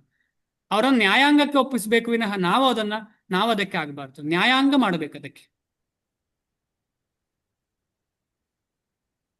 ಅಂದ್ರೆ ಒಬ್ಬರಿಗೆ ತೊಂದರೆ ಆಗ್ತಾ ಇದೆ ಅಂದಾಗ ನಾವು ಸತ್ಯವನ್ನು ಮುಚ್ಚಿಟ್ರು ನಡೆಯುತ್ತೆ ಅಂತ ಮುಚ್ಚಿಡ್ಬೋದು. ಬ್ರಾಹ್ಮಣ ಆದವ ಕೂಡ ಹಾಗೆ ಮಾಡ್ಬೋದು. ಅಪ್ರಿಯಂ ಸತ್ಯಂ ನ ಬ್ರೂಯಾತ್, ಪ್ರಿಯಂ ಬ್ರೂಯಾತ್ ಸತ್ಯಂ ಬ್ರೂಯಾತ್, ಅಪ್ರಿಯಂ ಸತ್ಯಂ ನ ಬ್ರೂಯಾತ್. ಒಳ್ಳೆ ಪ್ರಿಯವಾಗಿ ಮಾತಾಡ್ಬೇಕು, ಸತ್ಯವಾಗಿ ಮಾತಾಡ್ಬೇಕು, ಆದ್ರೆ ಅಪ್ರಿಯವಾದ ಸತ್ಯವನ್ನು ಮಾತಾಡಬಾರ್ದು, ಇನ್ನೊಬ್ಬರಿಗೆ ಅಪ್ರಿಯ ಆಗಬಾರ್ದು ಅದು ಅಂತ ಹೇಳಿ. ಆಯ್ತು.